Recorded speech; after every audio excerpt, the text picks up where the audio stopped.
them Cowboys? What is up, YouTube?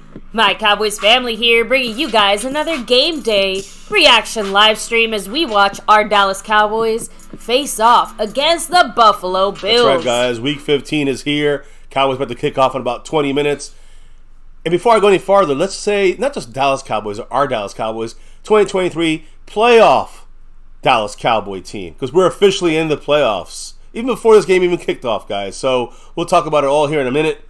But first, as we kick it off, hit the like, subscribe, and that notification bell. Follow us on YouTube. Follow us on any social media at MyCowboysFamily. Of course, hop in the Discord as well. Links in the description box down below. But as we get rolling here, we have some shout-outs to give before we give you the pregame news, of course. And the kickoff. But an extra special shout-out to the people making MCF happen here, like our sponsor of the week, Jason Renfro, our membership gifting king, Jason Renfro. Yeah, he's rocking both spots. Top spot out of our four, leaderboards here. He's got 50% of the domination here. Much love to Jason Renfro. You got Mark Hosepian with 7 points remaining on that stream, boss, as we're heading into this game. And, of course, the king of the Cash App, Stanley Smith. Much love to him. He's also leading this week. And today we'll crown some champions. Well, whoever wins this after this stream is over will be crowned champion. And that means Cash App, Stanley Smith in the lead right now by a little bit over everyone else, Gloria and Jason and others. So much love to Stanley. Jason got that gifting crown, but right now, Mr. Skeptical Fan has the lead in there. I think 5 up on Bootzilla. He's got 10 total gifted membership. Much love to Skeptical Fan, who is also the overall current leader on the board right now, trying to take that sponsor week from Jason Renfro. We'll see what happens today. Of course, Mark's hanging on with 7 points in that stream, boss. That's a touchdown. I want to start off the ball with scoring a touchdown for the Cowboys. No slow starts. Guys, thank you for joining us. And baby, there's different ways of dropping the love, whether it's the super chat, the gifting a membership, jumping in the membership, the thanks button. But there's 4 other ways to get involved in the Cash App side of things. How is that? Of course you have the money sign, Cash App, money sign My Cowboys Family, the Venmo at My-Cowboys-Family, the regular PayPal link, and last but not least, the Streamlabs link lets your comment show up on screen just like a super chat. Hell yeah. And, today, it was a little special raffle going down. We'll announce that in a minute, but first, let's announce those people that are going to be in the raffle today. Like our star level and over everything members here in the membership side of things. So thank you very much to Skeptical Fan, Jason Renfro, Lincoln Kane, Mary Alvarez, Andy Potched, Marissa Sparkle, Dwayne Broussard, The Lunatic, and over everything, Seabass. He'll be appearing on the show very, very soon. And as I said, there is I'm thinking more halftime or end of the game, we will do a raffle to see who is our star and over everything monthly. December 2023 monthly jersey winner here in this raffle. There's a monthly jersey raffle going down for the Star and Over Everything membership. And if you're not in it, well, you get a chance next month in January to get into this thing. But right now we got those people all involved here, able to win a sewn and stitched jersey. You know the deal. You know what they look like. You know what it's about. Cowboy Mosh jerseys, you got to get them from him. But yes, old school, new school, all different styles and sizes. But right now we're talking about one thing and one thing only, and that's our Dallas Cowboys today against the Buffalo Bills. So, baby, with that said, let's go ahead and get into some of the, pregame news and stuff like that. I'm going to do a very quick little shout-outs to everyone here in the chat. Of course, Mr. Seabass himself, who, by the way, apparently Arizona scored first on the Niners. So, hey, you never know. Let's go, Cardinals. Right? Fuego, bringing the heat. What's up? Larry J, much love to you. William Birdie said, 3rd year in a row we're in the playoffs. 3rd year in a row with double-digit wins. Well, I think we're doing something right here, Big so D, Mike right? McCarthy kind of helping things out. Speaking of Big D, AOD, what's up? Thanks for joining us here. We have Daniel Berry Sports in the house as well. Big D, shout out to you. Thanks for hanging with us. Jason Renfro, the sponsor of the week, membership king himself. Hell yeah. Made in 1975. Thanks for rolling through. We got Skeptical Fan always. Stay skeptical. Always. Freedom first. Hey, there you go. You see, part of the Lurk Squad. It's all good. Again, if you're here hanging with us, chilling with us, whether you're lurking, chatting, and all the in-betweens, thanks for being here. Yeah. I do want to say something here. Since we didn't mention Mike, I mentioned Mike McCarthy here for a quick second about, the fact that he's led us 3 times in a row to the playoffs, to double-digit wins, right? I think you had something to say about that as well. Guys. Say about our team here going 3 years in a row to the playoffs, 10 or more wins. And, Mike McCarthy right now, who's one of the main people on this whole thing. Yeah. According to a lot of reports today, actually this morning by Ian Rappaport, McCarthy could be in line for a contract extension after this season. Of course, this job for McCarthy, the head coaching job in Dallas, is always a topic of conversation, but Jerry Jones addressed it. He said he's going to address it after the season, and that will quiet the speculation. The thing is, it's all about playoff success. It doesn't matter about the regular season success. Playoff success is going to quiet all speculation. That should really, we should know. If the Cowboys do well in the playoffs, McCarthy's going to be here again. But again, in other situations, on other teams, he might be coach of the year talk. Instead of being like maybe extended or maybe moved on from. I don't know.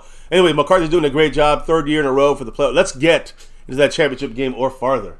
So anyways, I know you had something to say about the wins too. The fact that we're in the playoffs, right? It's actually kind of interesting because it's hard to get 3 consecutive playoff appearances, at least here in Big D. Only a handful of coaches have done that. Tom Landry, Jimmy Johnson, Barry Switzer, and now Mike McCarthy. What do those coaches have in common? I'll let you guys percolate they all on won that Super Bowls for a minute. Well, Switzer won it because of Jimmy, But yeah, they all won Super Bowls. Even if it was a Jimmy Johnson, scouts, teams, and coaches. Switzer took a Super Bowl, still kept us on track to be a dominant team. So let's see what happens with McCarthy this year after his 3rd year of these successes. And we have also made the playoffs with Dak Prescott as our quarterback 5 out of the 8 years that he has been leading us. And remember, one of those years was an injury year where he was basically out the whole season. So really, it's 5 out of 7 years. It's been Dak leading this team with all kinds of offensive coordinators and shitty schemes on offense until now, which we got the best scheme for Dak we've seen, I think, in all 8 years. Yep. So you're seeing the best of Dak, and finally the people around him, especially coaches, that make the difference. Now, I did want to say, let's talk about the inactives and, of course, the weather. Starting with the weather, because earlier today, or I'd say about 2 hours ago, we were expecting rain and high winds this afternoon. There's, again, with still about 2 hours to go at the time, the wind was a non-factor. There was no. You could tell by the goalpost, little pennants. The little orange, flags they got there. They weren't moving at all. And before the game, Aubrey was kicking 54, 56, 55-yard field goals. Looking good. In practice, the wind flags were at a standstill. Rain was coming down though, pretty steady. And, I know you have more info on the weather right now. Yeah, it wasn't like a pouring rain, and actually about 5-ish minutes ago, less than 10 minutes ago, the little bit of drizzle that was happening stopped. So as of now, there's no rain at this moment, and there's no wind really at this moment. Obviously, we expect the rain to kind of either, be on and off throughout the game, but as of this moment, we might actually kick off nice and dry. Yeah, well, here's what I'm going to say. Dry in the air, but the ground is going to be saturated. Yeah. It's going to be wet, so keep that in mind. That's probably going to be something that that happens when it comes to this game. It's going to be slipping and sliding even without the rain. So we'll keep an eye on the rain, the wind. What about the captains? Cowboy captains today at Buffalo. On offense, believe it or not, backup center, Brock Hoffman. Remember, he caused a penalty last week. I think they gave him a little, an extra point. They gave Brock Hoffman the captain keys this week for the offense. On defense, a guy that's very important for our team this day today. I've called it out as one of the keys, Marquise Bell. Marquise Bell. All right? He's a defensive captain. Special teams captain, Brian Anger. Always, you can't go wrong with Brian Anger. Now, the last thing I'm going to talk about is the inactives. Who's playing, not playing injury-wise. Is first off, Brandon Cooks and Stephon Gilmore with the illnesses, with the flu, who were questionable for this game. Both are going to play. So that was kind of figured out this morning. We kind of assumed that. We said it last night. And then we had the question about Malik Hooker, our safety, our starting free safety, doing a great job this year. Had an ankle tweak, was limited in practice, questionable for the game, was ruled out a couple hours before the game started today, before the kickoff. So Malik Hooker gone from this game, one of the inactives. The other inactives, Malik Hooker, Eric Scott, Deuce Vaughn, Austin Richards, Jalen Brooks, Jonathan Hankins, who we know is going to be out, and emergency quarterback Trey Lance, who only comes in if Dak gets hurt and Cooper Rush gets hurt. The Bills, of course, we know they were missing Micah Hyde, AJ Epinenza. They're also missing some depth at guard, Germani Ifedi. They're missing tackle Alec Anderson and Poona Ford, defensive tackle. Guy I was talking about could be in the rotation. Obviously not now, but Von Miller is there, so we'll keep an eye on that. Now, what's the deal with Malik Hooker? Who's going to play that single high safety? Or does Dan Quinn reshape the defensive scheme here and maybe use two safeties now? We don't know yet. But without Malik Hooker playing single high safety, which is a key in our defense, I'm interested to see who they use. And I wonder if they'll take a chance with someone like Wanye Thomas as the primary single high safety. and how well he can play that role, that worries me. So keep that in mind. But again, the rain, the wind, we don't know how that's gonna hurt the passing game. You got to watch with Josh Allen. To anybody going deep, Gabe Davis, of course, Stephon Diggs, trying to hit up the single high safety role. Now, we have other guys.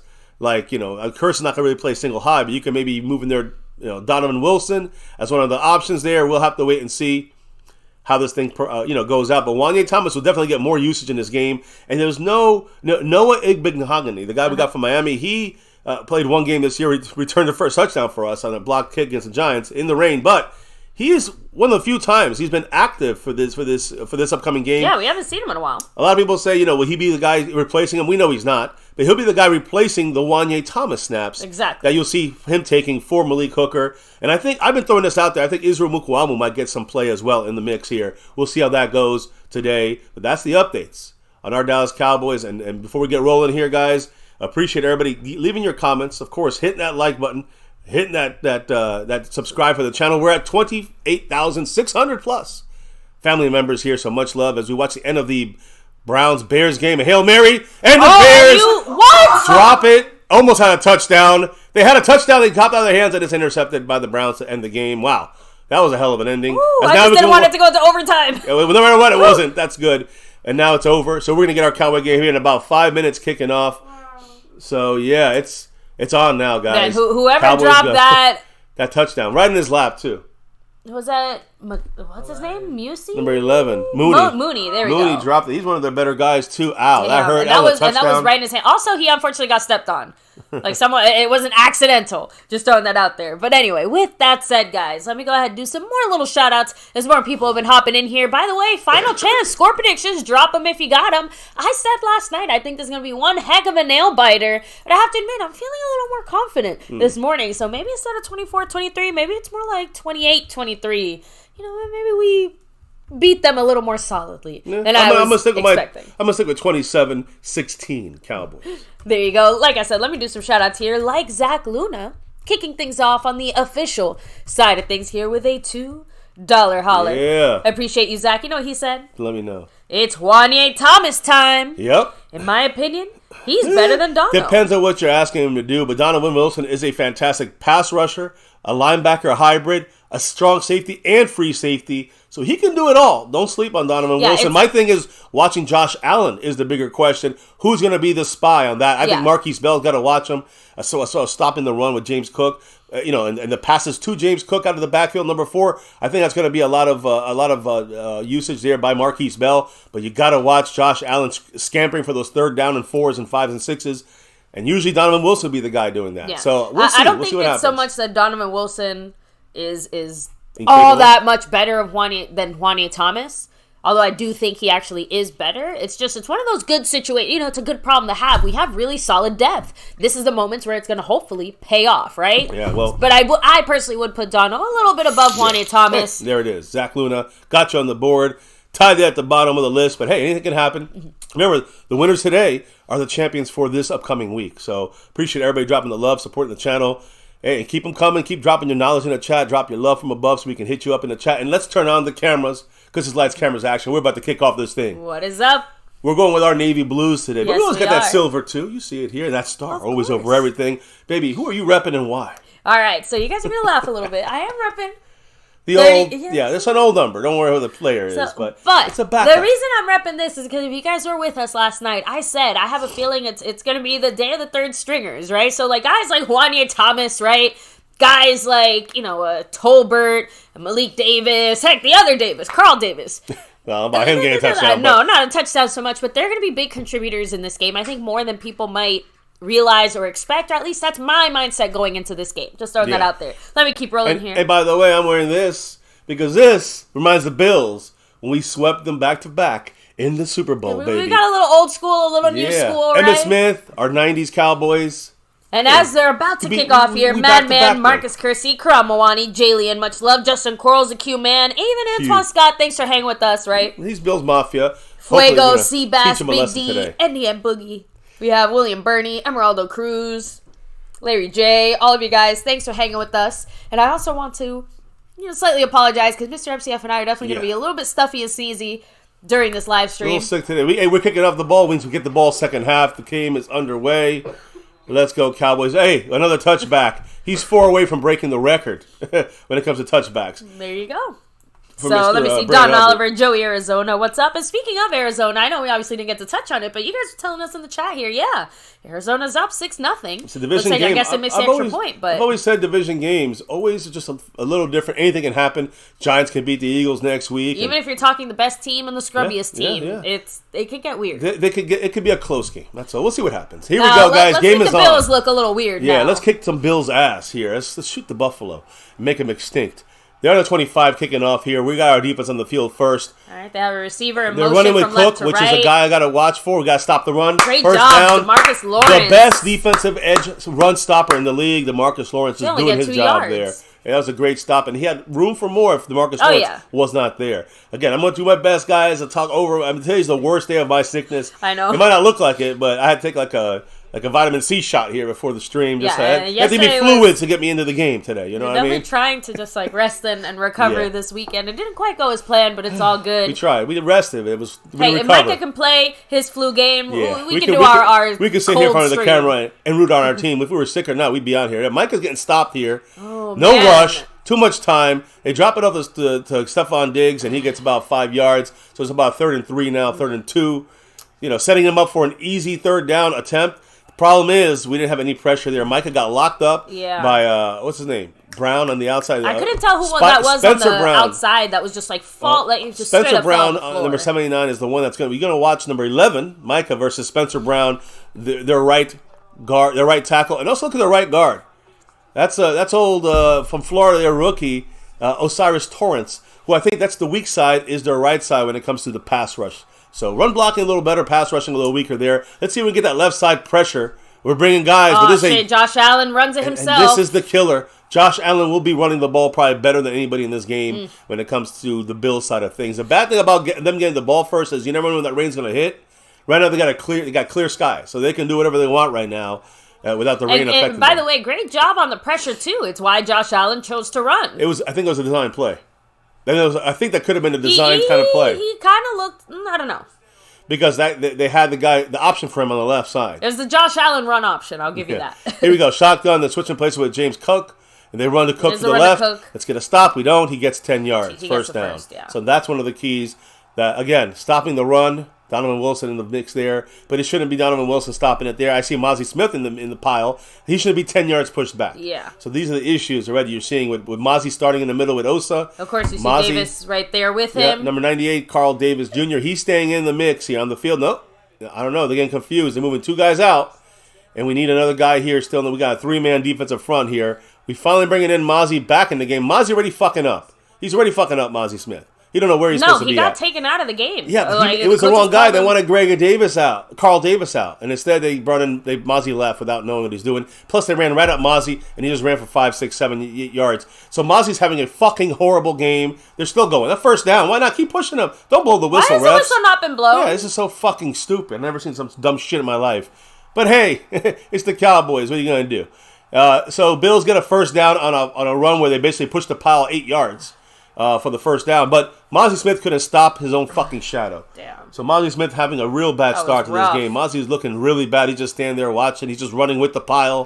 What is Mozzie doing? C-Doc80 said, I don't think we'll see 40-plus points combined. If we let the Bills score here, you can take that prediction and throw it out. There's only a couple first downs right now that they've gotten. Yeah, but they're on our territory. They're on our 40. Yeah, but that's what we do. We bend. The Cowboys do. So, Mark, by the way, 5 points in the stream, boss. Play action. A little pressure from Neville Gallimore, but not enough.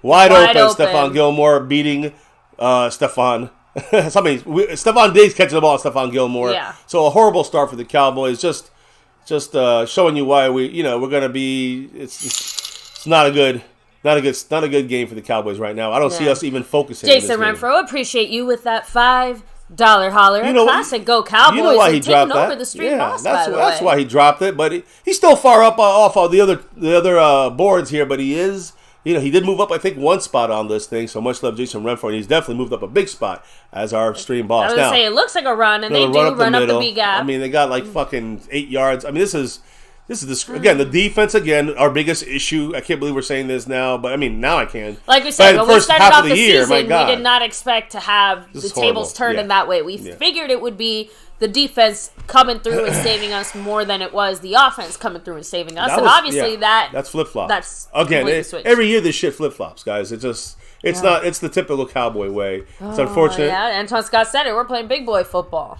Yeah, well, we're getting fucked right now. First down for them we're playing again. pee-wee football. Yeah, we're playing flag football on our side. They're about to score a touchdown, guys. Jason also said Mozzie needs to beef up. I mean, how much more beef you need Mozzie? How about beef? He needs to play better. That's all. And he's not there yet. It's obvious. So that's why I put Neville Gallimore in there over him. Tokyo, much love. Thanks for being here. Sydney Eubanks, hello and hi. Yeah, I have to admit, seeing Diggs make plays against us, it does make me miss Trayvon. Well, he came in the stadium. He came in the stadium today with his brother, Trayvon Diggs, and his nephew there, Aiden Diggs. Well, they all three walked in together. That must be a really fun game for the kid. Yeah, well, here's a little play action. Micah's in his face. Great pressure. Because of Micah Parsons, Josh Allen threw it away like a bitch. Whew. So good. By the way, I love to see too that Curse had that. Let's say been a better pass. Curse was right there. On coverage with the tight end, which is what he does. He locks down tight ends. So Curse was gonna wallop him. So I'm just saying that we're still back to. I know we touched on this. I don't know if it was yesterday, but in the last 2 days we mentioned the fact that even when teams, get runs or get passes, we're stopping Yak overall a little bit. One of the best tackling teams in the league is what we are. Here we go. You know the right way. They got I formation. It looks like a run. They do run. Can we get a stop? Micah runs past them. They get another 4 yards. So it's hit his neck. Shit. I don't believe they just hit Micah Parsons' knee. I mean, it's incredible. They just ran. I mean, it was an accident. But Micah just got his knee twisted. That was Sam Williams, though. How are you going to get mad when Sam Williams? It was their own. Maybe I thought it was his own player. No, Sam Williams knocked. You'll watch it, but Sam Williams knocked the guy into the fucking ground. No, Marquise Bell. Excuse me. Oh man. But Marquise Bell. I mean, the guy was still blocking Marquise Bell. I can't blame Marquise Bell for that. The fucking Bills were fucking. I mean, that's just the. That's the kind of play. Micah's got to come out for a play. That was an accident, though. Is Micah out? Of course he came out. I don't know. I didn't see it. This fucking sucks. The Cowboys are reading something. Get in there. There's a hold. No call in the hole. He throws it out of bounds. It's incomplete. That's got to be a hold on the Buffalo Bills or no flag. No flag, of course. There. It's gonna be on us though. I was just about to say, watch it be. You gotta love it, guys. You gotta love our Cowboys and the way things go. We hurt ourselves. Yeah, they're calling it on. I think they're calling it on. We're getting held, but they don't call it. Roughing the passer. Well, I didn't see that afterwards. Dumbass DeMarcus Lawrence on a throwaway pass. DeMarcus Lawrence, you dumb fuck. There you go. We just went from 3 to. I mean, you can't hit the guy late.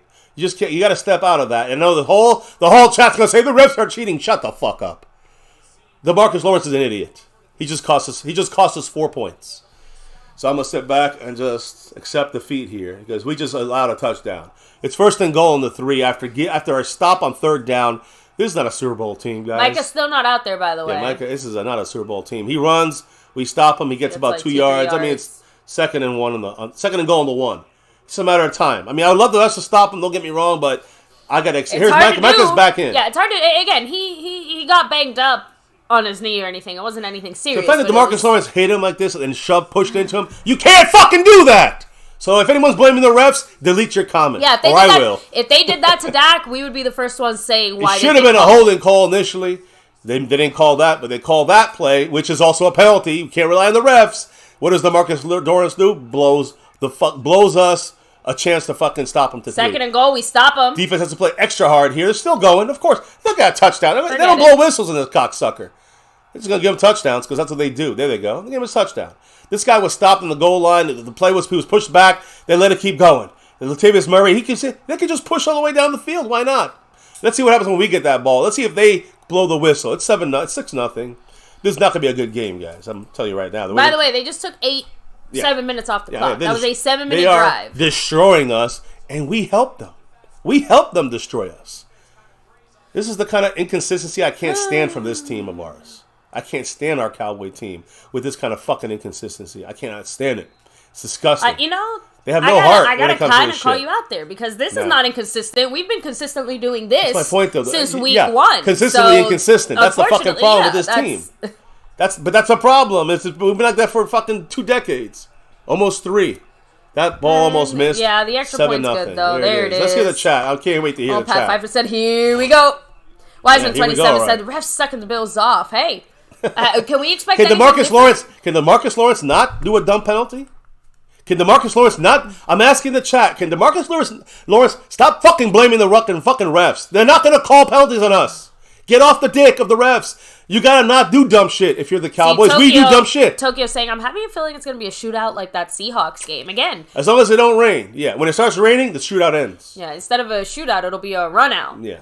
So, and if we're going to have that, I mean, evidence shows right now that we're going to have a rough night. My problem here, I don't care about the missed calls. I don't care about the people bitching, cunting about the refs. It's about DeMarcus Lawrence not being a dumb fuck. That's it. Simple. It'd been a 3-0 game right now, not for DeMarcus Lawrence. Stop bitching about the refs, guys. Now, I'm telling that to everybody. The play doesn't stop till you hear the ref. It just feels like they're like it feels like the ref. Right. Again, obviously we're just watching this here, but even I admit that usually, like once the blob starts like coalescing, they blow the whistle a little sooner than I've seen so far. But I don't know. Scorpio said our defense is not looking Super Bowl ready. Nah. Brandon James said good flags. I mean, no flags are good, but that was the right call there on that roughing the passer. Now, listen, they missed the holding call, but I'm not going to bitch about it. I don't care about that. I care about the fact that our guys are not playing clean. Out there were 2 holds on that drive that weren't called. The refs got to do better, but so does Tank. I agree with the refs. Got to do better, Justin. I agree 100%. I'm with you. I'm pissed when they miss calls. I don't care. I'm pissed, but I don't care because the Cowboys, we know they're going to miss calls on us. So let's get off shit. the refs' dick. Exactly. Thank you. There were Slug and I agreeing there because it's not about the refs. It's part of the problem, but not the reason why we have bad starts or have bad drives. Part of the problem, not the problem. It's the cleanliness of our team. We don't do well when it comes to penalties, and that is on the Cowboys. They're not picking on us. We're just fucking stupid. DeMarcus Lawrence did a dumb fucking play. I'm Roger Cruz saying we hold our own fate. Let's go. Devontae Alvarez said our defense fucking sucks, bro. Talk to Sully. Our resident ref said Mozzie Smith is showing to be a real bust. Well, week at the defensive tackle. I just want to say to Sully, I love his input, but I disagree because, again, these guys in the first round, any defensive tackle in the first round, I'd say 90% of them, outside of Aaron Donald, they just have deficiencies in that first year. No matter where they get drafted, defensive tackle, especially one techs, it takes them a while to get going. So I don't agree with him that he's a bust all of a sudden. You know, like in the sense of like he's done for he sucks. No, but this year, yeah, he's gonna have a slower year. We knew this. He's gonna have a slower year because the defensive tackles always have slow first seasons. Look into the second and third year. That's usually defensive tackles start to show what they got or don't got. Yeah, we'll know better from then. But I agree. This year, Mozzie playing like shit, and he's getting worse every week. The reality is, and we've talked about this before, the way that Dallas builds their team, we rely more on our draft picks than maybe some other teams.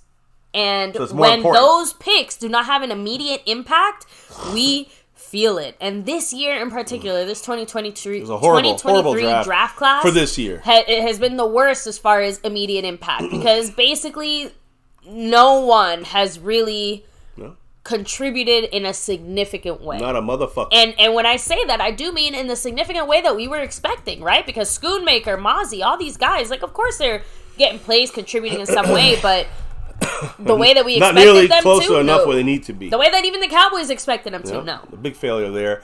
First down for us, first and run 10. Right up the middle with Pollard, who gets a solid 4 or 5 yards. 4.5 yard run there. And, I said this yesterday. The one thing the offense is, obviously the defense sucks. The only thing the offense can do is, look, if it was raining, I'd say they're going to know we're going to run. But I think running the ball in this game is going to be extra special because inside they are weaker. They have good players inside. 2 really good players, 97 and 91, Ed Oliver, and I forgot his other name now, but they are good pass rushers for the interior guys. Not the best run stoppers, believe it or not, because they're the linebackers.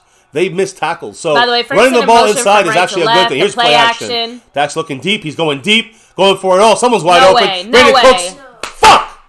Brandon Cooks open, had a step. Dak overthrown him. By Dak. And it's just funny because, I just don't see Dak.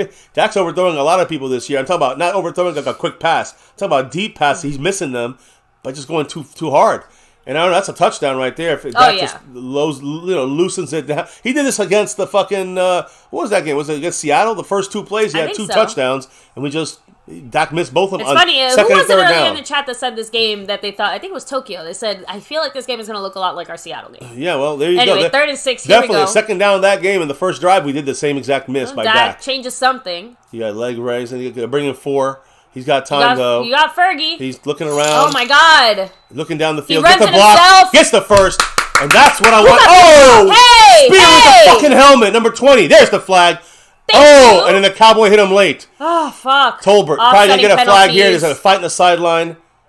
Oh, and not just any fight, a serious fucking fight here. Listen, they try to go at Dak. Biadish came through, though. Protect the wall of Biadish. First off, that's a first down, but let's see what the penalties are going to be. It looks like They're anything. going to be offsetting. No, it was still a first down because it happened after the play. So Dak, again, what I say about doing Josh Allen kind of things, he needs to learn from Josh Allen. Now, Dak slid underneath. This guy, number 20, Taylor Rapp, who's replacing Micah Hyde, went for Dak's fucking head. That should be targeting. That should be fucking illegal. 15 yards. Dak making it happen. Dak is the best player on our team right now. T-Green perfectly timed with this $2 hauler. He said Dak will have to overcome our lackluster defense. Well, that's what I call overcoming. Right now, all those Dak haters, you better be praying to the altar of Dak Prescott because that's the only way we win this game. Now, I have to admit, Zach Martin is the one that fucked him up. Okay. I love it. Zach Martin came to the defense of his quarterback. Now. Let's hear it. It's on both teams.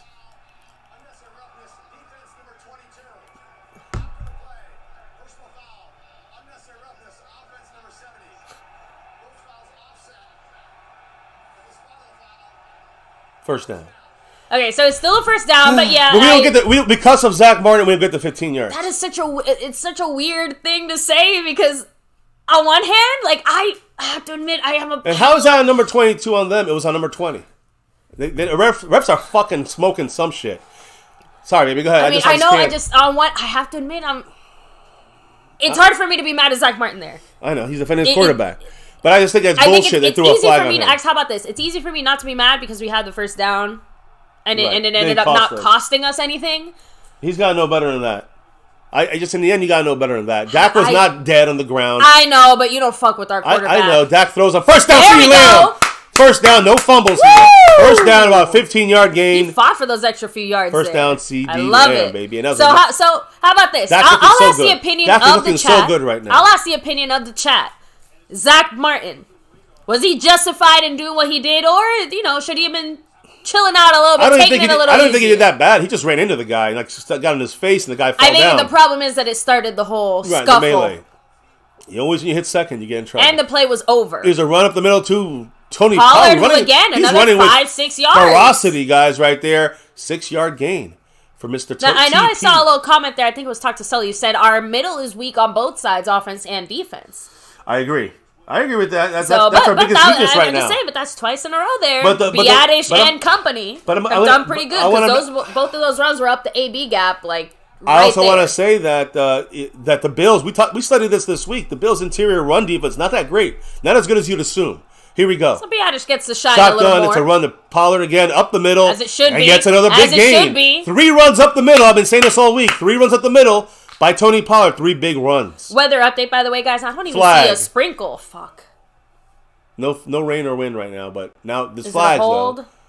It probably is. It's probably a hole in us unless a face mask. I think it is going back because Pollard came out of the game.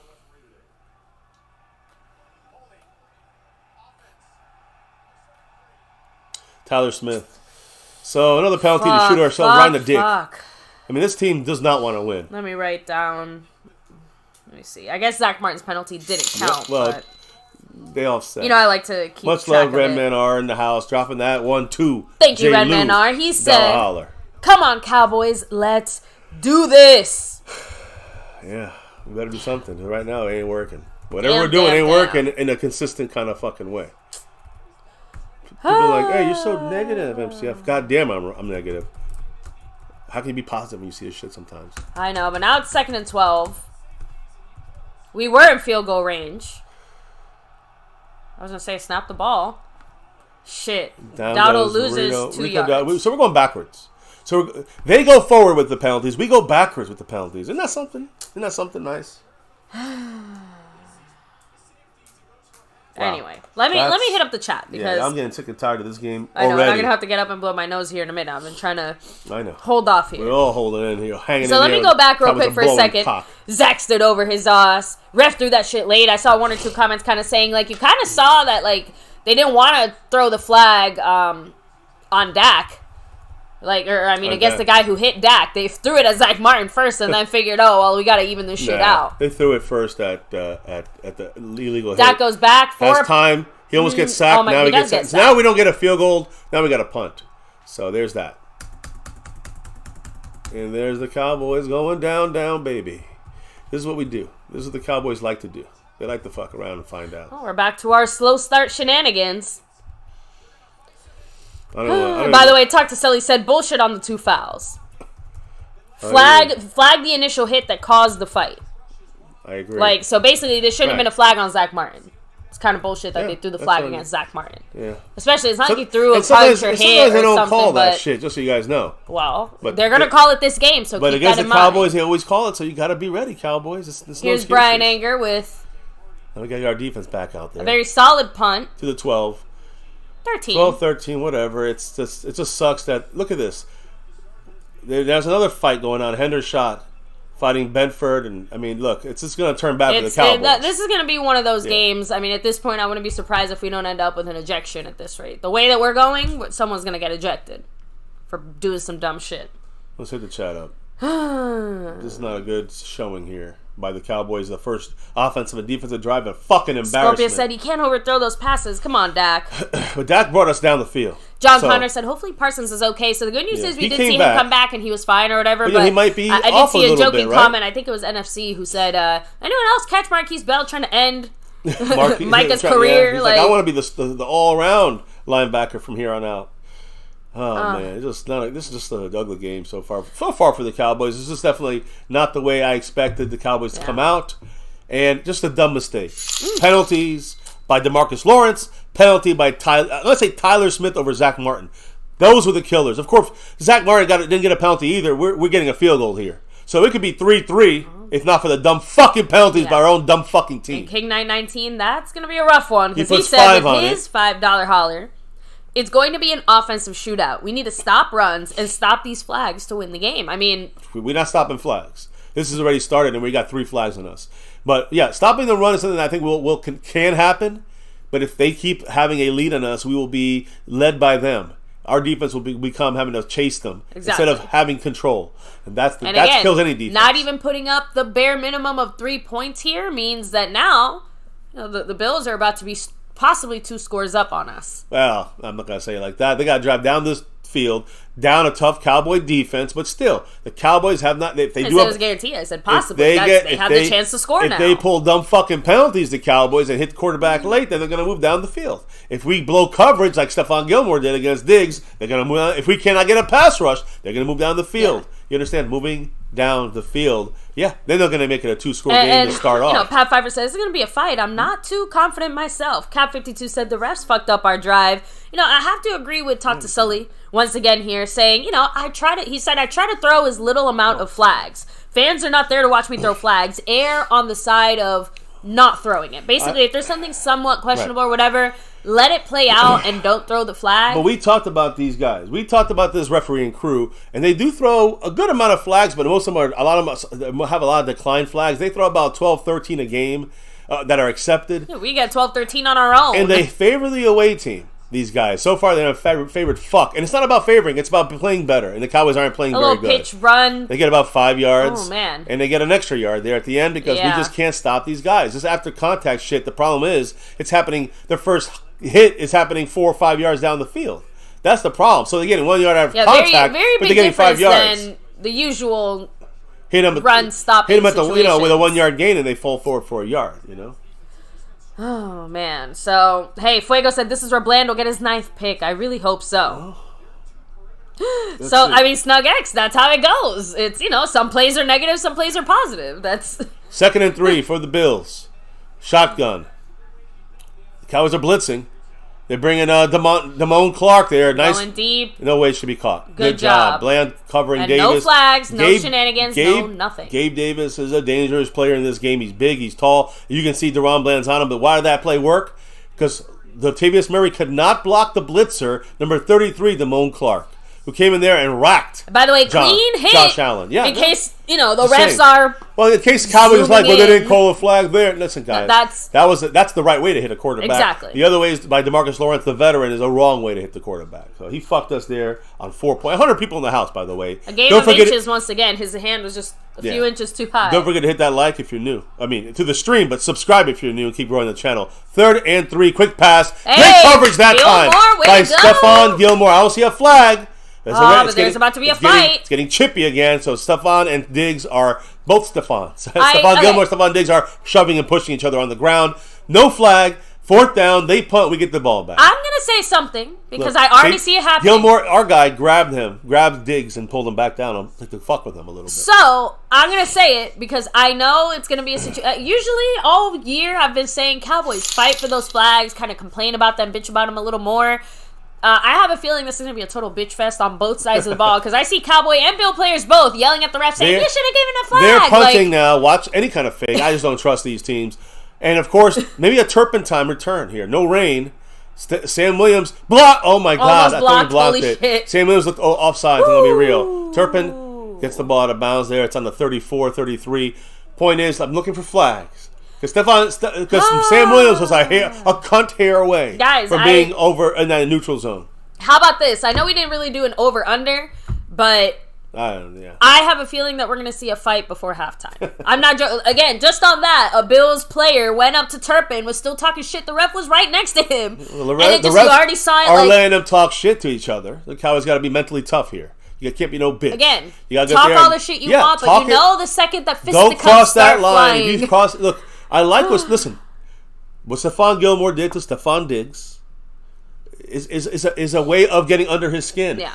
When he was on top of him after stopping the play. You just stop him on 3rd down. Gilmore was there on Diggs in coverage, knocking the ball away from Diggs. So that's going to piss off the Bills and Diggs. Yeah. So what did Gilmore do? When Diggs tried to get up, he grabbed him by the arm, kind of pulled him back down for just a second, a little tug, and that started a little fracas there. I'm just saying, I like that by our defense because you get in their fucking head. And I said this the other day. This is one of my keys. Get in Stephon Diggs' fucking head. That's the way you do it. He drops a 3rd down drop with the fucking little extra tug. I like that. That's not a flag. That's a little taunting, but it's not a flag. Anyway, King Knight 19, by the way, he dropped a $2 holler. Boom, boom. By the way, Henders shot that fracas starter. There was no flag on that one either. I know. But he said, this is not us versus the Bills. It's us versus ourselves again. Always agree. Always. That's always what it is. Because we're better than the Bills team. It's just us killing ourselves. Specifically when it comes to the penalties. Because when it comes to the run and other things, even I have to give credit to the Bills there a little bit. Right? But yes, these self-inflicted injuries continue to be a consistent problem for this team. It's kind of one of the things that I said throughout the year, throughout the season, is Jalen Hurts, the reason that the Eagles and him specifically, the reason they get away with as much as they do is because they kept winning games, right? So we kind of get away with some of our sloppy play because we have been very dominant in winning our games and things like that, but we all know it. Every single one of us here knows that those penalty situations will catch up to us, and they have at least 3 times this season, right? Anyway, let me go ahead and keep hitting up the chat a little bit here. Talk to Sully said, you should actually hear all the foul language used on the field. It's embarrassing, actually. The N-word is used thousands of times. I mean, we curse here. We don't use those words, but we curse here, and sometimes people may get offended, but I don't care because I don't give a fuck. It's about the Cowboys, and I starve for everything. Well, I remember a few years ago, that whole controversy that supposedly, I can't remember, it was a Steeler player maybe supposedly said the N-word to a Cleveland Brown player, and obviously the Steeler player maybe did not have the pigmentation to say the N-word. I remember that from a few years ago. There was some. But Dak goes back for a pass, almost picked. Should have been intercepted. Brandon Cooks actually saved the day there a bit. Brandon Cooks playing defense there. Saved the interception. Dak almost threw a real ugly pass. I don't know what Dak did there. Why did he throw it to him? Did someone slip? Brandon Cooks with a little move there. It's just a bad pass by Dak. Dak threw it to the inside of Brandon Cooks, and unfortunately, it was just right to the defender. Was right there. But you know what? It's a nice change of pace from receivers allowing interceptions to receivers actually stopping interceptions. But damn. Dak goes back for another pass. A little, too high. Incomplete. Yeah. Not a good day for the Cowboys here. It's just not looking very clean. There's a couple Shit. Oh, my God. Oh, and Zach Martin's in pain Not on just, the ground. yeah, he's like seriously hurt, guys. Well, there goes the season, guys. That's pretty much done. I wouldn't expect much in the playoffs. Zach Martin goes down, so it's done. I see him right there. What happened to him? Who rolled him there? I can't tell. They're showing Pollard, not Zach Martin. Holy shit, what happened? Please don't buckle. Oh, okay, all right. Okay. It looks like a little bruise. Okay. It might not be as bad as it might be more of a Micah Parsons-esque situation. He took a hard hit. We're getting Micah Parsons all over the goddamn field. Holy shit. All right, guys. So give me a second. Let me go ahead and extra double check to see what's being reported live in moment. What the fuck? So yeah, so they're just saying that he's down, being evaluated, looking at his left knee. I mean, we just saw that, so.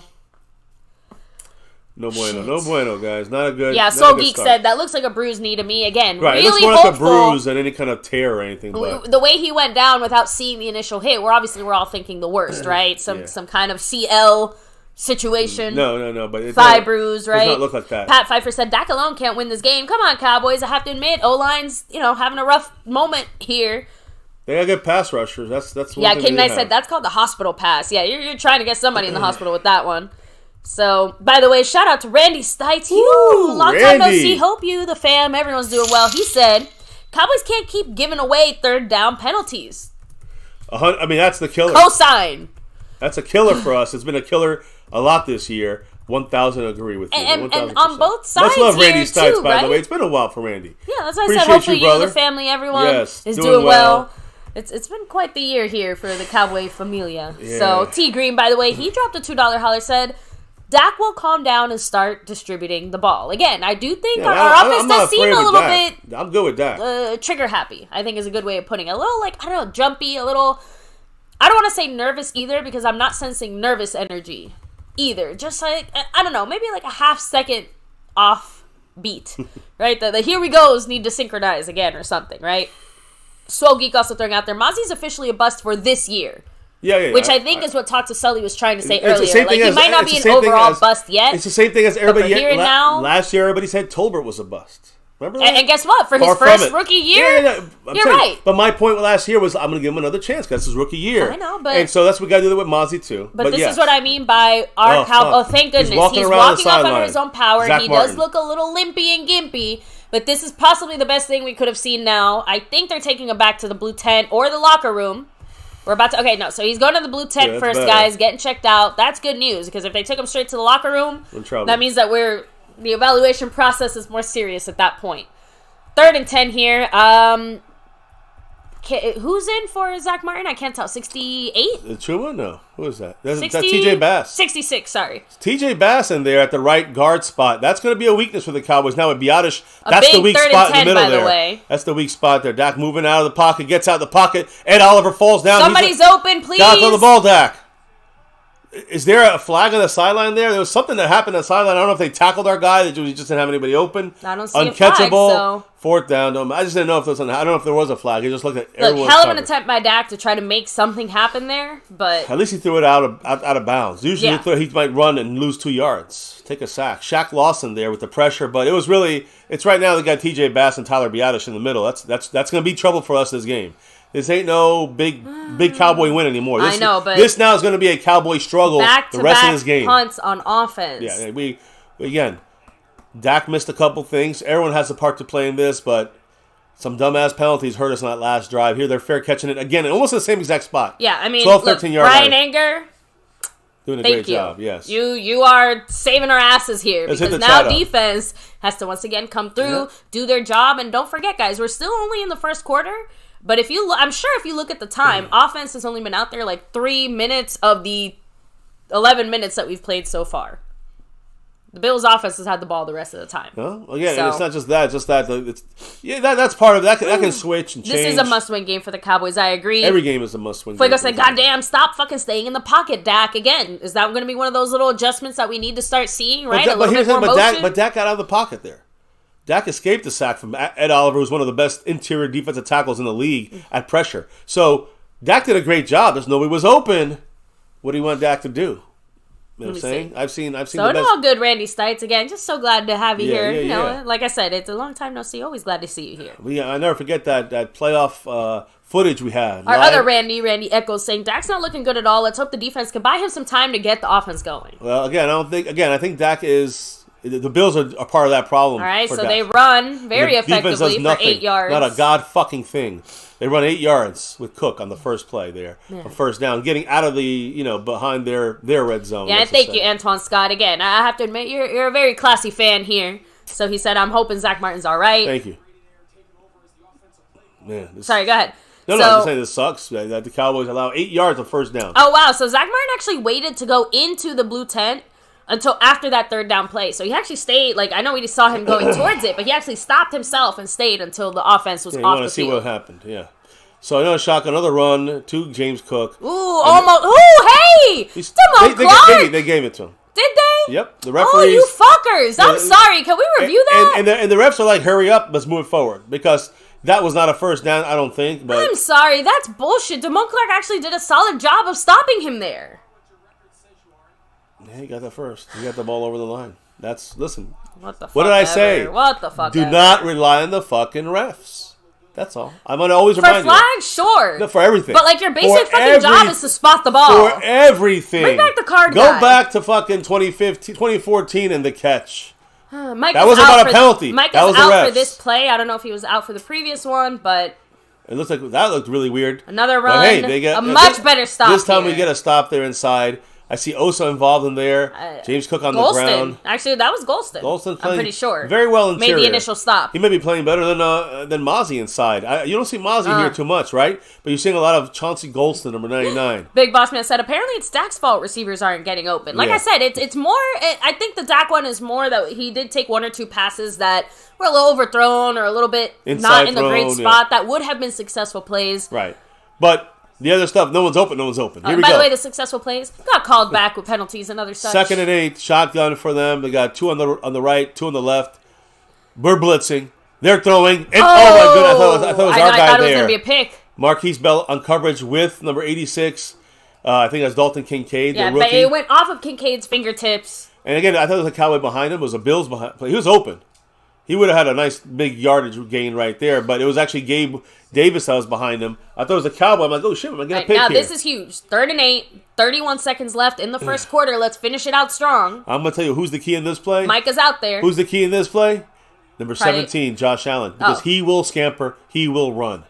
I thought you meant like on our defense. I was going to say, Donovan Wilson, because he's got to watch Whoever's watching, Josh Allen. Josh Allen must be watched here. That's what Donovan Wilson's doing. Here we go. I told you. It's a run play. Come on, Sam Williams. Hey, yo!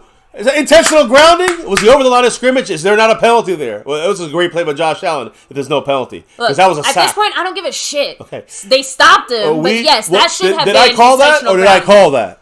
Did I call that? You know who else saw that? Sam Williams and Dan Quinn, the defense. They saw it. They knew they were ready for Josh Allen running. I said 3rd and 6, 7, 8. You're going to see Josh Allen run. That was a plan to run. You do know that, right? Oh, yeah. That was a schemed run. All the receivers way down the field to bring the coverage back, and then you give Josh Allen those 8, 10 yards that he can scamper for. But no, your boy MCF called that. Almost. It's a block. Is that a penalty? Yes, it's a penalty. Is that a first down for them? It should be 5 yards. Okay. 4th and 8, so it's 4th and 3. It should be a 4th and 3. What, do they repunt? Oh, now he's gonna act like he's fucking hurt. No, they should want to repunt, but if their punter is hurt, how did Sam Williams miss that? Can someone tell me what the fuck? Oh, because it's literally just. Oh man. 15-yard penalty, automatic first down. Wait, so they get the first? Yep. What? Yeah, it was a roughing the kicker, not a running into the kicker.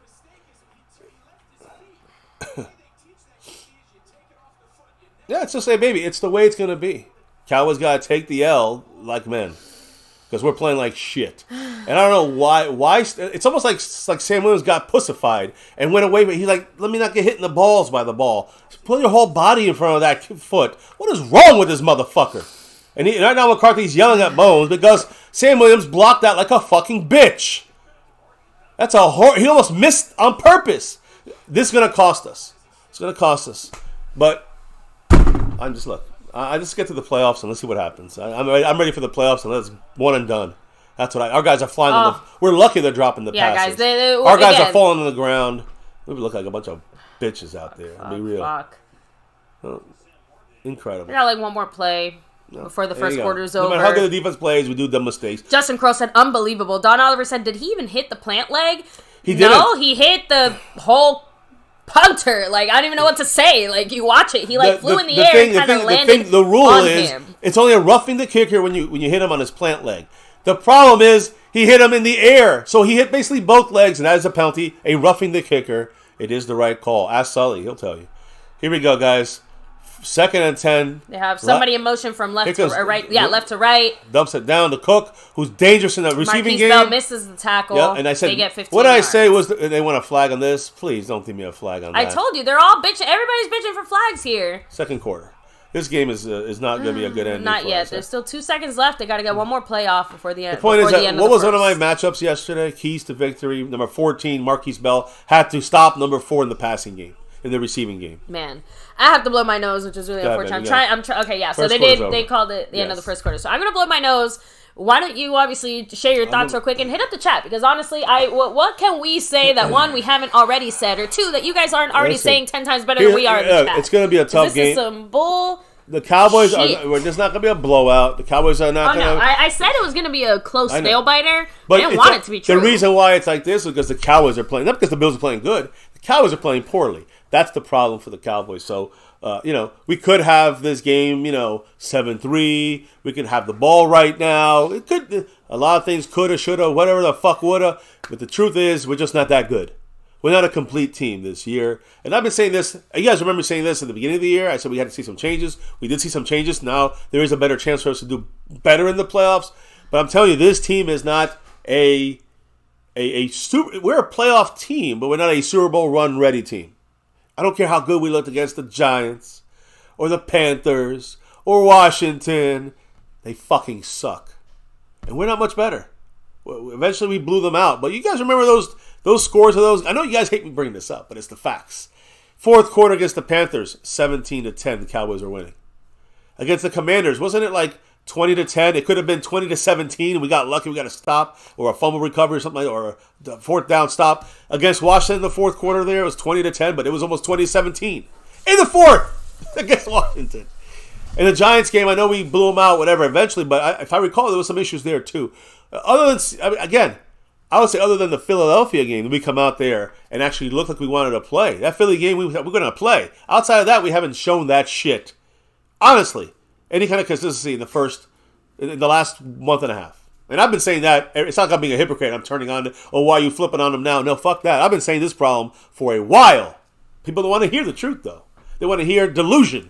And I don't do that here. Sorry. No, it's okay. Trust me. Like I said, now you can go ahead and blow your nose if you need to. But let me. I'm gonna suffocate here watching this shit. Let me suffocate with my Cowboys. Anyway, hit the chat. Sergio Costa said it. Our team really knows how to fuck ourselves. Yeah, they're good at it. That's one thing they are consistent at doing. Cat52 said absolutely no one can say that the Bills haven't held, but not one call is called on us. Pay attention, everyone. That's how the refs dictate games. Now, it's true, but you overcome that. Cowboys got to overcome it. That's it. I can't. We can't do anything about it. It ain't never going to change. Don Aller said if the punter got hit in his general area while he's in midair, it shouldn't be a hit on the leg whatsoever. So who said that? Mr. Sully? No. Well, so real quick, talk to Sully. If you can maybe explain a little bit in the chat if you get the holy shit. James Cook gets like 8-9 yards. Gets 8 yards. So again, guys, the guy I've been screaming about all week long. I know Josh Allen and Stephon Diggs and Kincaid and all that shit's the hot talk. I didn't talk about that shit. I talk about Cook, number 4, all week. And the Cowboys are getting fucked right now. We haven't been held scoreless in the first quarter since week 5 against San Francisco. That was a badass start. That was a shitty start, right? We lost 42-10, right? 7-0. No touchdown. Still can't no tackle, said Jason. That's one of the BB13 said, I've never seen a guy cringe when rushing a punter like that. Yeah. I mean, it did look like he was scared of getting hit by the ball. He has to run in. You got to go all out. When you got to hit that, okay, a much better run stop this time. So hold him to just 2 yards. So at least they blow the whistle like this 1 time. yard, really. Second and no gain, because it was already a 2nd and 2, so no gain. I'm gonna call it I'm gonna be honest. Actually, did they lose a yard? No, they gained half a yard. It's 3rd and a yard and a half. They'll tell you 1. 3rd and 1. It's a yard and a half. But my point is here, Yeah, they're in field goal range already. This is going to be 10-0 Justin at the very Crosby, least. man, by the way, said NFL wants Josh Allen in the playoffs, so they're definitely going to get him a favorable whistle. We've got to beat the refs and the Bills today, unfortunately. And again, that's been the way I look at that. If you see, what's Bryce Young? Is that his name? From the Panthers? He's going to get the calls, too, against the Cowboys. It's a run. Oh, they got it. They fooled the loving fuck out of us. We were all watching Josh Allen. We all went the wrong way. Shit. Number 26 got He's his hurt there on the wrist. Was that Latavius shoulder. Murray? The right shoulder. Is his arm dislocated? Yeah, his right shoulder popped out. Shit. I didn't think that was even that hard of a hit. Clark drops on Josh Allen there. Someone, by the way, in the chat mentioned earlier that they did like that Sam Williams was kind of being used as a quarterback spy. Because remember, before that horrible punt situation, he made the big play and had the big stop. It's a smart call. It's not good by him. It's good by Dan Quinn to put him there because he is the gunner. He's very fast and he's big. 19. Here's Micah. Micah getting some pressure. Allen rolls out. Allen touchdown to James Cook, who I said is the key to this game. It's 14-0, guys. And there we go. Well, unfortunate timing there. But King919, thank you with the $5 holler saying it's a Cardinals remake. The Bills just had to show up. The Bills are better. We shoot ourselves in the foot. Yeah, the Bills are better than us. They're showing it to be better than us. We are getting embarrassed. And, a long time to go in this game, but now the game has changed. I don't want to hear no shit about our defense is great and they saved the game in the end. I want you to know that the defense is fucking us. You guys don't remember that, though. You guys remember Dak throwing a bad pass. So Dak Prescott now has to take this team on his shoulder, and this has to be a Dak Prescott takeover game. And he's not looked good, and the offense doesn't look good. It's not just on Dak. It's on this fucking team. Let's just hope the weather holds out and allows us to even do that. Hey, listen, if it starts raining, cut the head off. It's over. 14-0. They're destroying us. And it's embarrassing right now the way they're beating us. So, hey, listen, the Eagles clinch it then. Now, and I have to agree here with the Snug, because this is a reality Cowboy fans have been facing since the dawn of time, right? He said if we blame the refs, we have a built-in excuse to never win, because unfortunately they're going to be there every game. Right. And the refs are never going to go away. That, I think, is subconsciously why I always tell you guys, don't worry about the refs. The Cowboys have to beat the refs because it's the way it is. Stop bitching. It ain't going to change. We know this already. I've known it since we started MCF. I've known it before that. You guys been seeing it throughout these years, and you guys try to find reasons. Well, why? Why? Who gives a fuck why? They do it. Ignore it. You got to we can ignore. We got to ignore it. They have to overcome it. The Cowboys do. So stop with the built-in excuse. It's kind of like someone saying you can never lose an election. You know what I mean? Yeah. So real quick, Skeptical fan said both teams have plenty of chances to score. We should at least have 7 points, but Dak overthrew Cook. So we should at least have 3 points. But Zach Martin. Right? You want a bitch? Zach Martin shouldn't run it. We would have 15 yards and a field goal. It wasn't Dak's fault. Zach Martin. I'm just saying. If we want a bitch, I could pick on someone else and tell you why we didn't score. It's not just on Dak. And going back, the final thing I'll say about that ridiculous Sam Williams punter penalty, he said, "Mister is right with the statement on roughing the punter, the kicker." Yeah. If you're in the air, both legs are in the air. You hit him while he's in the air. That is a roughing the kicker. Yep. And by the way, we had stopped them. We were getting the ball back. We had the ball on the 35, 40-yard line of our own. And they scored a touchdown because of that penalty. Yeah. Remember that and make sure it hurts. Feel the fucking pain. Because that's on the refs. The refs. Fucking shut up. Yeah, King919 said Sam Williams. It should be 7-6 if we didn't make some of those horrible mistakes. Like, even, ref shenanigans aside, that's what should be the score had we not messed up so completely. We shot ourselves in the foot. I don't care about. I don't even gonna talk about the refs. I think I said it. No rain, no snow, no thunder. So what's the problem here, Cowboys? You knew this team was going to play desperate. Just because we punched our ticket to the playoffs doesn't mean you can just chill. I mean, if that's the case, then we're going to be one and done. If we're even one. Yeah, if we're resting on our laurels now, no, just save us all the trouble and just stay home. Yeah. You want to say hi? Hey, baby, Andre Reed there. Yay. Oh. That's hometown. Stop it. I like, and good for you, Andre Reed. F you. They should not have renamed that park after you. What the hell did... Stop it. You're going to get me ranting about things that don't matter now. Right. So, again, as I predicted in this game before... Oh, by the way, it looks like Purdy got hit really hard, was out of the game for a little bit. He's back in the game now. I don't care if the Cardinals win. We're not winning.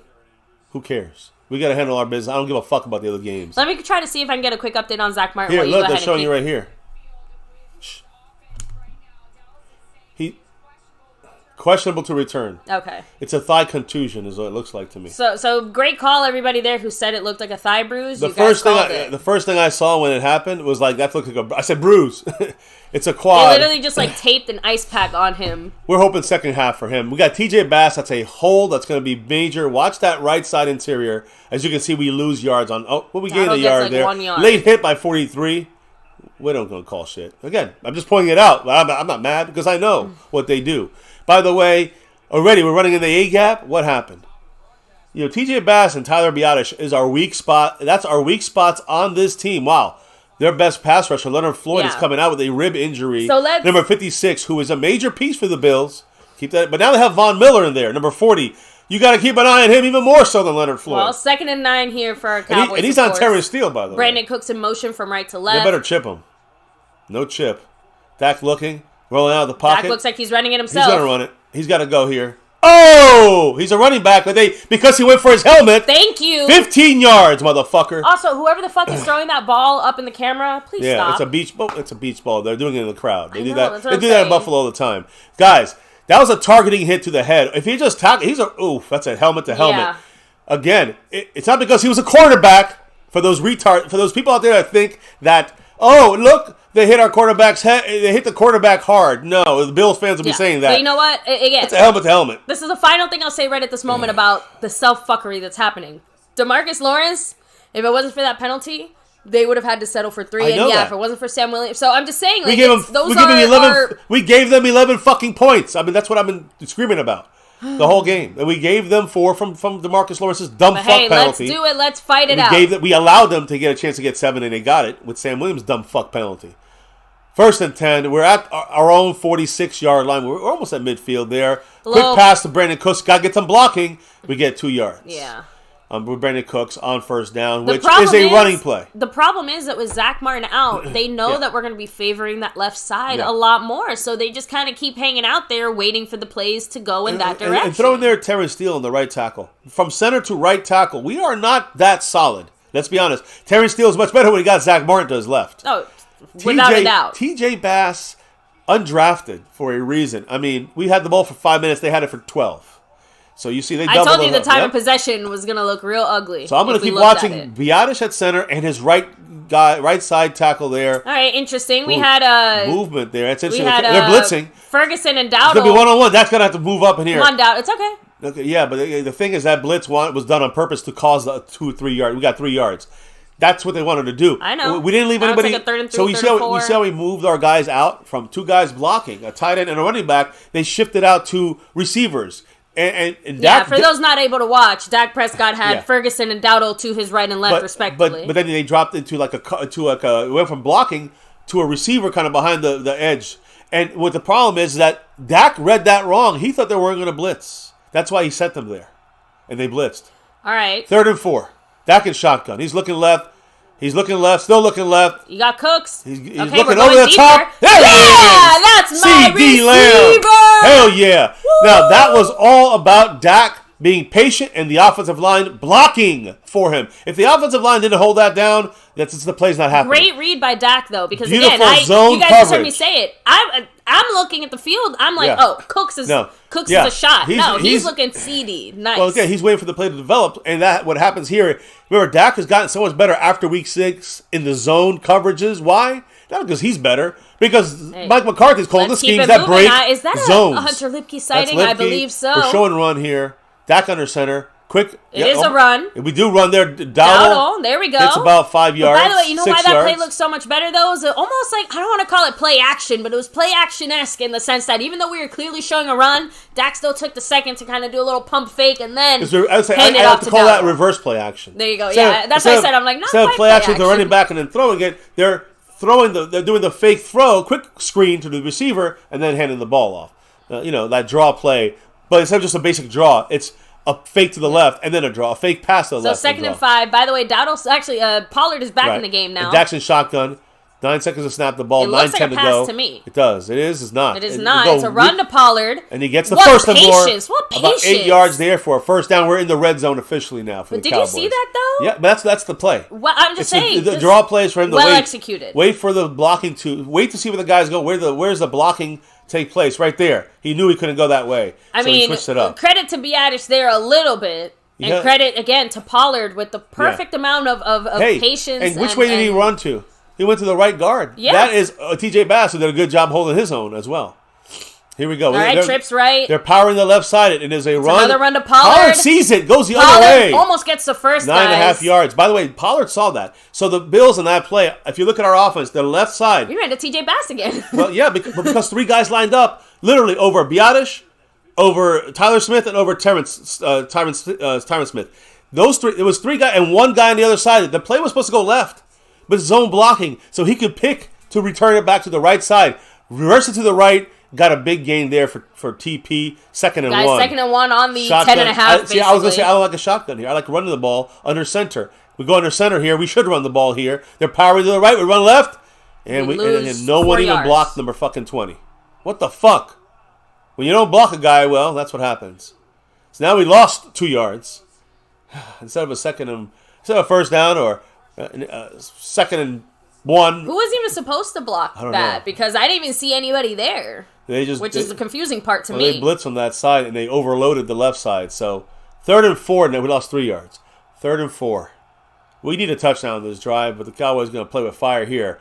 Let's see what we got going here. Ferguson going from right to left. We got 2 and 2. There's a lineup. Enrico Dowdle. They're trying to show blitz. They do blitz late. Dak's got to find someone.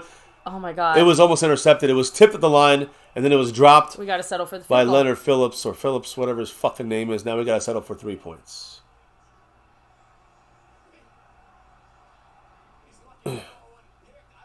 It was tipped at the line of scrimmage. Phillips, guys, Jordan Phillips, had that pick right there. Oliver got the hands on the ball. And Ferguson was open for a first down. All I can say is that was a good damn defensive play. What else could you do? Oliver, again, a guy I've been warning you guys about. He's a dangerous player. Him and 97, they both just made almost the biggest play of the game. So now we're settling for 3 fucking shitty, measly fucking points. But hey, I guess we can elongate the record. I don't want my bonus, my bold prediction to come true, which was Aubrey misses. Well, he never missed again, because that's about as in the middle as you can possibly get for a field goal. There you go. I'm gonna take my break now. I do have to go ahead. I kind of figured. Yeah. Let me go ahead and hit up the chat. Yeah. Aubrey's a G. Man, just a 3 points. My fear is that this is reminding me more of the game against Philly in a lot of ways. A game of inches. Oh, yeah, the first one. I didn't think that had to be clarified, but yes, the first one. A game of inches in the sense of, again, shooting ourselves in the foot. It's not like we're not necessarily getting close or making some of these plays. It just feels like, again, we're always just this much. It feels to me from getting it there. This feels to me like the Niners or the Cardinals, but more like the Niners game. I'll leave it at that. Well, let's see. Real quick. Let me see. I said, why run it down with Pollard? That was so predictable, McCarthy. Running to Pollard there isn't necessarily the problem, I guess? I don't know. Reality Cowboy said the play calling's fucking weird on 2nd down and 1. Yeah, I like I said, I don't think there was anything necessarily weird about it. I will tell you, though, mentally in my head, I was kind of looking at it and thinking, well, wouldn't it be the worst time to run Dak for the first down here? But I imagine they probably won't because they're trying to avoid Dak getting too many hits in a game that he's already going to have to run more so than usual, right? And we've already seen him not just run more so than usual, but taking more hits than usual. So if I'm McCarthy, I'm going to be a little bit more conservative with some of those moments in Dak because he's going to already have to be taking some of those hits, right? Thank you, Wiseman27. You're kind of saying exactly what I was thinking, but like I said, I'm trying to think through what the mental process is for when we do or don't kind of quarterback sneak, right? We don't tush push in this house. So, and yeah, so far, Window Pane can't complain about Bass because he's doing his job. I see Bass. I just realized we got some Bass representation on this offense here, right? So there we go. Let me see, Jim Hunter. You see, that's the type of shit I don't like, right? That's the type of shit I don't like, I have to admit. But our whole offense is not looking too hot at this moment. So Real quick, anyway. Marcus Kersey saying, come on, defense, we need a turnover. King Knight 19 said, if your second is short and running is being anticipated, wouldn't it be good to do a short play action pass or a different formation? Don't make it so obvious. To me, it's almost the opposite. Like, if you know that's what you're going to do, like, get me every big motherfucker out there. Like, I want to see Hunter Lipke. I want to see every tight end we got. I want to see the extra offensive lineman. Like, I feel like there's a way of instilling your will and being obvious without necessarily sitting there and kind of maybe pussyfooting around. But again, none of that would have stopped whoever the hell came in on the left side. Is he breaking up? So it looks like they're running it back. Holy shit, guys. The first return punt in a while. Special teams does come through. Decent stop there. They still got a few yards there. They're 2 yards behind the 25, which where you want to see it happen. So at least as far as a successful punt return stop, I would call it successful. We made them lose 2 yards. Yeah, the thing is that his percentage now goes down on touchbacks. True. And that he might lose. He probably lost the chance to do it. Now Scorpio saying it. Yep, plenty of football left. We always get our shit together after the second half, so go Cowboys. You know how that Dan Quinn adjustment The only thing that worries me, though, is we need to get this score a little closer because, at least historically speaking, if we're losing at halftime, we tend to lose the game. It's shit. A very successful run for 13-ish yards by Cook again, yes. I've been telling everybody about this guy, but he don't exist. Man, let me say, they're showing the play again here. Who was that? Man, so yeah, Marquise Bell and Micah just kind of got taken out of that. It looked at Marquise Bell. Again, his speed hurts and helps. He got in there so fast by the time that Cook was going there. Yeah, he was already kind of watching him go past. So, 1st and 10 here for them. Is Micah out? No, there he is. He was in the middle. That's why I was a little confused. There we go. Gilmore came through with the tackle. I was kind of worried they were going to call him. And Marquise Bell made up for that for a second there. So the play calling. Sorry. I think I read that comment already. Oh, my poor doggy. I almost smashed her. She's like, no. I didn't see her there. I jump in my spot and there's a little doggy. She's providing emotional support during this rough time. She always knows when the games are going well or not. Listen to this. James Cooks already has 100 yards in scrimmage yards, which is what he's done the last 4 weeks. He's going to get 200 scrimmage yards in this game. Receiving has 41 yards and 72 rushing yards. I wish the Cowboys team would have listened to MCF this week. They would have heard me talking about him constantly. We were blitzing. I mean, no coverage. What even is this? I don't know. Oh, was that a fumble? They're calling him down. Donovan Wilson recovered the ball, but we want to see if there's a challenge here. Maybe. Who knows? Yeah. We'll see. Shit, at this point, I almost want McCarthy to challenge just on principle, but I know. Let's not be stupid. Let's see. Yeah, Scorpion said, what the fuck are we doing? We're just looking at things? This is really bad. So there's no review here. That's it. Look at Micah. Man, yeah! There you go. Yeah, are you fucking kidding me? Wait, they stopped the play. They called it a sack by Mozzie. He almost couldn't get a fucking sack. He got his first sack because of Micah. Micah caused all of that. Micah made it happen. Let's see the fumble. It popped out. I told you it was a fumble. It was our ball. And Mike McCarthy like I said, and the upstairs people, we fucked up there. Where are these? Give me the flags. Where are the flags again? I know, but that's a challenge, right? There should have been it's too late now because we worked too slow. That's an analytics department fuck up. That's an up and in the that would have booth been our ball, by the way. The Donovan Wilson recovered. That's again. I don't think he recovered it, and then he fumbled it again. So the Cowboys lost the chance. Can I just throw out there that play right there is the thing that makes me think we're losing this game? Yeah, that's what's going to cost us. We've seen this. There's DeMarcus Lawrence. So he's coming. Great Enough pressure. time though. No. He did not hit his head. What? Fuck this dumb fucking game. I'm done with this, guys. That's it. They call a flag on curse. How are we supposed to what kind of hits are we supposed to fucking make? I'm done with this, guys. This is it. Guys, we're not winning this game. I'm telling you right now, we are losing this game. Accept the losses. Again, he hit him in his head to helmet, but it just it's over. Guys, we take an L. Done. We're one and done as well in the playoffs. That's my kind of call on this. It's raining as well. So the rain has started. Yeah, that's it. So whatever points you thought you were going to get offensively, it was 3. I am good with accepting the fact that I've come to the point where I'm still going to root for the Cowboys. I've come to accept we're going to lose this game. It's not our day. Was that curse, right? Yeah, we're getting called for everything. Bullshit. We're missing our chances. The coaching sucks. The offense sucks. The defense sucks. Cock. Justin Crow said it, and right in front of a ref. Yeah, the fumble. It's all done, guys. Listen. That's a hard one to see, though. I'm gonna be honest. I know, but I feel like at that point, with as little time as we had left in the second quarter, it was worth losing the timeout to have McCarthy try to challenge. Yeah, listen, I'm done. It's over. I hope let's hope it's 14-3 at halftime.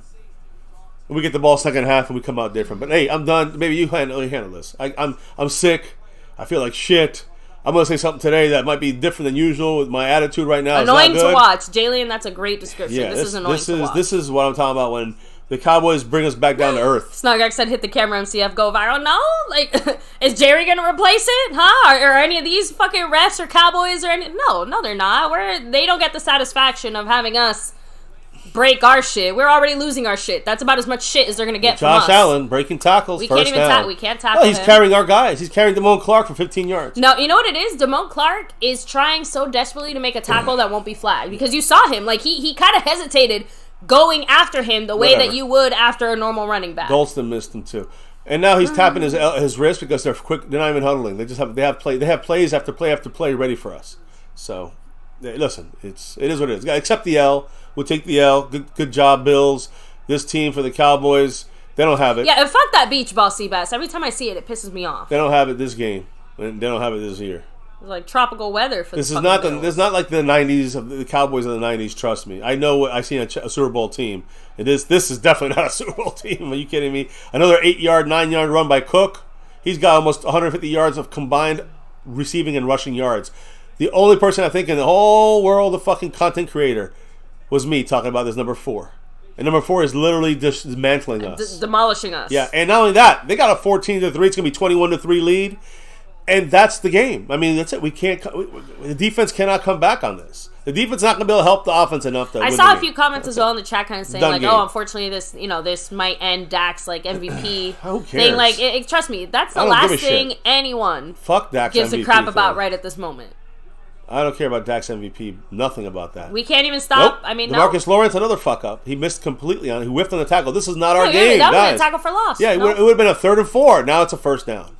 And Donovan Wilson's hurt. Holding his right elbow. Hey guys, you're seeing the end of the season for us right here. This is the end. This is the end. Like the Doors sang back in the 60s. This is the end, my only friend. The end. It's over. I know everyone's gonna unsubscribe and leave, but I'm just too real. I'm not fake like the other guys, so it is what it is. Hit up the chat, baby, because I'm done. I'm done talking about this game. I'll just talk when when it naturally comes out. I don't even care. Yeah. So point. and Jaylee, and by the way, do you mean like the y'all are so negative as in like the Cowboys or like us? Curious about that one. Me. So Seabass said that was embarrassing. I'm negative. Well, he said the comment before that he made was "fuck the game, fuck the Cowboys." They're a joke of a franchise teasing their fan base. Well, then you're negative too, and that's what they do. Jerry Jones, all he wants is to be competitive, and that's what we've been doing this year, being very competitive. That's Jerry Jones accomplished his goal. Wiseman27 said we had Cooks dead to rights there. The boy whiffed. Chalks on Montana 808 said this is on Quinn. James said, hold on. I see players missing completely. I see the players fucking up as well. Montana, it's not all on Quinn. Sorry about that. The players have fucked up too. Tokyo said it's been a nice run. I enjoyed it while it lasted. I'm with you on that. Brandon James said the Cowboys defense sucks. Yeah, well. Let me see. That was our strength. Said, all right, chat, it's not about relying on the refs. It's about calling a fair game. Last couple of games have been called fairly, but the NFL is back to their bullshit. It's sad because all I want is a fair chance. Again, they're not cheating us. I'm going to leave it at that. The Cowboys got to play better, got to play cleaner. And if they don't call flags on the other team, guess what? Keep going forward. You got to overcome it. Nothing's going to change. And if again, I agree with Snug X. I'm going to use this from now on, Snug. And I'm saying it. Snug X is the one that said this. It's a built-in excuse when you lose. It's kind of like, and again, I don't care if I have people that like Trump or hate Trump. But it's like Trump saying, hey, I lost the election, so it's rigged. It's stupid. Isn't it dumb? That sounds so stupid. Because if he wins the election, it ain't rigged. So it's the same thing. If we win the game, well, the refs didn't really cheat us that badly. But if we lose the game, well, it's because of the refs. I think it's made a little more complicated because we did have 1 or 2 games this year where the refs screwed us, but we still overcame that and won. The only difference is we did it against what you already lesser said. Teams. Lesser caliber right. teams. Like, the best teams every single person was saying it leading up into this game. And I do have to shout out James Hurtu, who took a lot of shit the last few days for being one of the few people saying, I think Dallas is going to lose this game. Like, the Bills are hungry, they're desperate, they're fighting for something, and Dallas has struggled against certain things, and he agreed with you as far as the Cook situation. I want to remind Dave Brown, too, that I am I'm a pessimist. Anybody with a touchdown, so a yard short of a touchdown. So I'm about to score here. But I'm a pessimist, brother. I think optimism is for losers. How's that? Especially if you're a Cowboy fan, you would know this. You're not a Cowboy fan, though. So stay in your place. I don't think pessimism stay in your place, old man. is for winners or losers. Because guess what? Pessimism and optimism are both shattered by reality. Yeah. And right now, this is our reality. The reality is my pessimism is right. I'm still optimistic. That's the reality. I'm still optimistic. I'm not. But I'm not. It'd be fake. It would feel fake to be optimistic about this team. We're getting raped right now. It's gonna be 21-3. With a minute to go. And Justin Corral's saying, you're both right. We have to overcome the shitty officiating, but it is shitty officiating. It is, but we always know it's coming. So we can't say like, oh, that's not fair this time. It's every time. Jay Palmer saying this reminds me of that Arizona game. That's what I said. It reminds me of Jason White. We got another injury, by the way. Jason White said, I'm seeing a soft run defense and stupid penalties. The defense is built so wrong. All the Bills have to do is run the ball. Hankins would not have made much of a difference. Another injury, by the way. Damone Clark? I think Clark or Curse. Shit. Actually, it looked like Jordan Lewis for a second there. And Jalen said, I'm with y'all, MCF. Pat Pfeiffer said he can't be lazy after a win. We've done this too many times. GM said, I think when we find out we clinched the playoffs, the team says, stay healthy, we don't need the W. We're not doing that either. They don't say that. There's no way they can say that. This looks like a serious injury. I still can't tell who it is, though. I'm looking at who's standing. I think it's Damone Clark. It looks like, it's Damone Clark. Which, by the way, what position can we afford to lose the least? There you go. Well, Micah Parsons' position. Micah Parsons' position, but... Obviously, we're talking about linebacker here. At least he's getting up, walking away, guys. That's a good sign there. When the offense takes the field again after the halves, or probably at least a little bit here before the end of the half. But yeah, you know what? Let me stop talking about it. If I think about it too long, I'll realize that the score is about to be 21-3. They have 146 rushing yards against us. We have like 40. They have 8 minutes more of the clock than us. Hold on a second.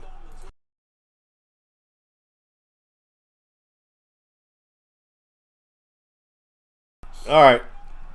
They're about to score here, guys. Minute 43. We used a timeout, and it got an injury there. It's almost better if they score, but we stopped them short. Now, we stopped them, but like last time, oh no, they're going to rule a touchdown because we didn't actually stop them. Give them an extra 10 seconds here to run it back in after they fall down. We should call timeout, which we do. That was number 32. What's his name? Rashawn Evans. He's the starter now. I forgot we even had him. He used to be practice squad. He's a starter now for us. Made a great stop there on the. Again, you see 66. That's Connor McGovern. He just tried to fucking kick and trip number 32 right there. Von Miller has not been cut. He's actually in this game because 56 got hurt. So he was out there for a little bit. I don't know if 56 is Leonard Floyd is injured with the ribs, but 40 is Von Miller on defense for them, and he got a couple of snaps in this game. Bruce got the toxic juice saying teams always manage to find something they never had. No running game, no problem. Yeah. Let's just fucking go. But I've said about Cook the whole time, though, guys. He's dangerous in both run and pass, and he's shown that today. All right, so if you are, and I know we still have a minute 39 seconds, but what kind of halftime? We'll talk about it at halftime. What kind of halftime adjustments we might make to try to turn things around. They're tush pushing looking here, and they run it in. They do. Touchdown. Hey, that tush got pushed right into the end zone. The Buffalo likes to push the tush like Philly, but they do it right. So I guess vote liberal. There you go. 11 touchdowns rushing for Josh Allen. That's, I think, only behind Hurts, and he's got the most total touchdowns in the league BB13 right also now. saying every Dallas penalties when the defense is about to get off the field. These aren't little, pre-snap penalties. All are massive game-changing calls. And it's not that the refs are cheating, right? It's the fact that the Cowboys are playing fucking sloppy. That's the problem. It's Dallas. It's our team. That's the problem. There you go. 21-3, guys, and we get so the ball. So the best we can maybe hope for is 21-10. We get lucky, it's 21. Maybe. If we get lucky, it's 21-10 and come out the half with the ball. We if make we it get 21. lucky, it's 21-6 because at this point, if it's the best that could happen now with a minute 36 and we get the ball second half, get a touchdown, 21-10, come out the second half, 21-17. Hey, guess what? That's me being optimistic and positive. By the way, that's Mary where that Alvarez ends. throwing out there gets me so pissed when people start blaming the refs. It's a complete joke when people think the refs are going to help us. I am very happy, though, because when I first did MCF, and we did it together here, we were doing MCF, the one thing I noticed was like every week, and we got filed into this too a little bit, like, oh, the refs, the cheating, the refs not fair, blame the refs. But after you hear that for like a year or two, and you hear myself saying it, you saying it, I'm like, what are we doing? You kind of feel stupid. Yeah, what are we doing? Like, who cares if it's the refs? The coaches, Garrett at the time, has to overcome that. He failed. McCarthy has to overcome it. He's not passing that right now overall. The good and bad thing about football is that there's always going to be another play. You know, if it comes down to, again, a tied game where one play makes or breaks everything and then there's some kind of penalty situation, guess what? You had an entire 60 fucking regulation minutes to do something differently and make that board look different. So that's the part that's like, hey, what the heck? Anyway. I'm sorry, I saw this comment and it caught me off guard. Jalen said, I purposely bought a small bottle of vodka so I wouldn't drink so much because I knew we were going to fuck up this game. Well, you see, that's thinking ahead. Pre-planning and thinking ahead. That's pessimism. Yeah, did you see they didn't call the fumble? Michelle, the thing that bothers me there more, in that one, it's a tough call. It is a tough call, but I'm sorry. Those are one of those little moments where on one hand, I understand why we didn't just start throwing that challenge flag, but I'm sorry. There were like a little bit over 4 minutes left in that second quarter. You fucking risk losing the timeout. You risk it. Now, especially considering what the score was and especially considering the outcome of how that would have gone. Guys, and remember, I mean, we didn't know what the outcome was, but yeah, it's a first down or our ball. That's a big switch. So that's 7 points we let on the board because of a bad coaching, bad reffing, but bad coach decision there. And I don't blame McCarthy only. It's everybody. The point is that that's just like one example on a long list of other examples. But I'm trying to equate it to the score. That's 7 fucking points right there. That would have been our ball and not 7. The blocked kick, the blocked punt, the punt that we missed, Sam Williams, is a penalty. Like if he just held up or blocked it properly, they don't get those 7 points. That first down, give him a touchdown. And then so right now we've really given up in my mind. Like, if you take away the dumb penalties we've made, 3 points. Jason White said it's it. The personal foul penalties were the right call. It's not like we didn't commit those fouls. Guys, we fucked up. We gave this fucking team, out of 21 points, we gave them all but 3. They earned 3. Oh, the other ones we gave these motherfuckers. And we gave them the chance, and they took it. They took it. We gave it to them. So don't blame the refs. Don't blame it. Don't blame the Bills. Blame the Cowboys. And I've been saying this, some of you guys have been saying it too. Blame the team, this team with the fucking star in the helmet. We're the ones that fucking up. It's one thing to say like, oh, you're getting lucky or not lucky or whatever, but you do create your own luck, and this is absolutely a case of us just not putting ourselves in the best position. Even if all those other things go wrong, and if we don't fuck ourselves, we're still talking about 3-3. Exactly. We're still talking about a different, like a 10-3 score. My biggest thing here is I know we're being negative, pessimistic, good. Dak needs to be optimistic. We're not in the huddle. We're not playing. We can be wherever the fuck we want to be. I'm sure there's plenty of other channels out there. A lot of Cowboy YouTubers that'll rub your Great dicks for you. run there by Pollard. A lot of Cowboy YouTubers will suck you off. We're not doing that here. We never have and never will. Remember that. We're not sponsored by fucking Manscaper. We're sponsored by the family here in the chat. Let's roll. Let's get some points here. Let's try to look a little better than we have been. Dump down there to CeeDee Lamb. First down. But it's more important the time running. We have one time out. So again, Cowboys right now, I'm watching Tyron Smith just throw people to the ground. I love it. I think Von Miller's out there, if I'm not mistaken. Yeah, he is. I was going to say, yeah, I think against Tyron Smith out right now. And again, there's Von Miller behind him. You got this, Dak. No, he doesn't. Don't. What the fuck was that? And again, Taron Johnson, who has been banged up. Looked like a miscommunication there between Dak and CeeDee. Number 7 in the slot corner. I want to say something about him. He's been playing very good. He's not really having a great year. He's doing a good job this game, Taron Smith. Or Terrence, whatever his fucking name is, from number 7. They're nickel corner. By the way, so Damone Clark did enter the medical tent, was able to walk off under his own power. I was trying to do some injury updates here as we... So Zach Martin and Damone Clark both still in the field, walking around, not playing though. Dak's looking. We're just dumping it down every time. Every time the same fucking play. This is to Rico Dowdle for barely a gain. 45 seconds and counting. Cowboys are hurrying up. They're calling whatever the play is, they better get it going. The Cowboys have to have better protection here. They're giving Dak some time here, but one of these is going to break down. Dak's looking, step in the pocket, and it is dropped by Ferguson. For the first down, by the way. And Donovan now Wilson was able again. to walk off the field under his own power as well. Just keep that in mind. We're punting, of course. Guys, I mean, there goes the end. Again, this is it. I tell you guys, at the best, look at this. I mean, you got him right there. I mean, Dak had him. Dak threw it close enough to make the catch. Great coverage, although they're holding on to him. I don't want to hear anybody say, bitch, penalty. Shut up. It was good defense. It was, could have been a better pass by Dak, but Ferguson was in full coverage. CeeDee Lamb's getting mad, throwing his helmet because he's frustrated. But you know what's going on, though? Everyone's bitching. Part of the bigger problem, too, is, again, we dominate at home. On the road, we look below average. Yep. So this just helps to continue that narrative. I say we look average. We just look sloppy. Like, we're not looking horrible. We just look sloppy. Look at Sam Williams, the idiot. Is that a penalty? No, but it will be. It was a great pump by Anger on the 5. Go to the 5. There you go. Now stop it. You're just taking a knee, but yeah. No, let the time run. I know you let the time. The reason you let it bounce too is that time runs. We're lucky that Sam Williams didn't get called for throwing the offensive blocker into the return guy. That would have been another 15 yards. So it's going to end here at halftime. Yeah, John Connor said it. If you can't win on the road, you won't go very far. Yeah, no, and we're going to be on the road the entire playoffs. BB13 said Quinn needs to make run adjustments. Obviously, that's the game plan for Buffalo. Allen isn't doing much in the air. Well, that's because, again, the air stuff is one thing. It's more about stopping the run of Josh Allen, which we knew was going to be an issue. And, of course, I've been saying this all week, James Cook on the ground and in the air is going to be a problem. That's exactly what's happened. It's a major problem. 21-3 By the way, halftime. Every single one of our games that we've allowed this many rushing yards are all losses. They were, again, against Arizona and San Francisco. So everyone's saying they're getting earlier season flashbacks. You're not crazy. You're not It's wrong. not, but it's different. It's not the offense is not the we're not stagnant on offense. You can see we are missing guys here. Dak's missing guys. Guys are dropping passes. Guys are, missing blocks. And those things are catching up. And then when we finally get a play, there's a penalty.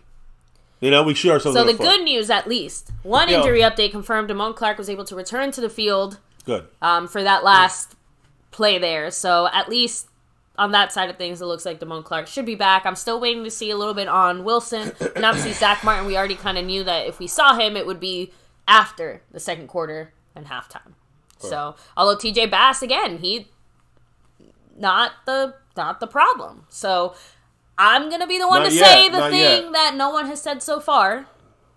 Because, Dak had one or two moments where he didn't look that great, but is it just me or are our receivers just not getting the separation that we usually get? Yeah, but why is that, though? Is that because they suck? Or I'm saying. I'll leave to you. Well, that's a very important reason. Because we have gotten separation in the past, so why not now? Well, the Bills are playing very well. They are reading us. Every time we see the ball thrown, there's a guy right on his hip. There's something going on. Look at that Ferguson one there, which, by the way, that's an example of maybe that's been going on coverage, but that's not penalty. But all game, they've been on us like this. It's not just that. That just reminds. I wanted to remind everybody with that play, but maybe against CeeDee Lamb, he made a catch. They had a guy in his face. I know. That's why I said. Remember that almost pick against to Brandon Cooks? Yeah, that was right there. They're on his hips. They're on their hips. So there's something with their coverage that they're doing. And now we know about Dan Quinn's going to make an adjustment. Hopefully. I mean, he always makes an adjustment on the defensive side, so I expect that to kind of help out. But we're down 21-3. How much is it going to help out? Our offense has to come up with an adjustment against the way that they are reading our offensive plays right now. So let me go ahead, hit up the chat. We have a raffle. I can do it at halftime to get over with. We should do it at halftime just because we don't know how this game is going to go towards the end, and I feel like our star members deserve more than...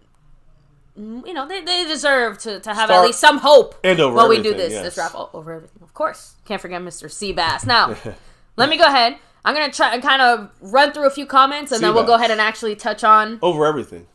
Heck yeah. So, hit up the Talk to Sully said, not a single catch by Ferguson, Gallup, or Tolbert. Mary Alvarez said, come on, unfortunately the Cowboys don't do well playing way behind like this. We all knew we had to get a fast start to have a chance. Yep. At least we get the ball. Second half, which is like our only small, tiny it would been nice to score some points. Maybe. Been nice to score some points there for the half. Couldn't get an offensive James drive Hurst said, going. get over this game. It's over. They lost next to Miami. The fact is, they are a different team in the cold.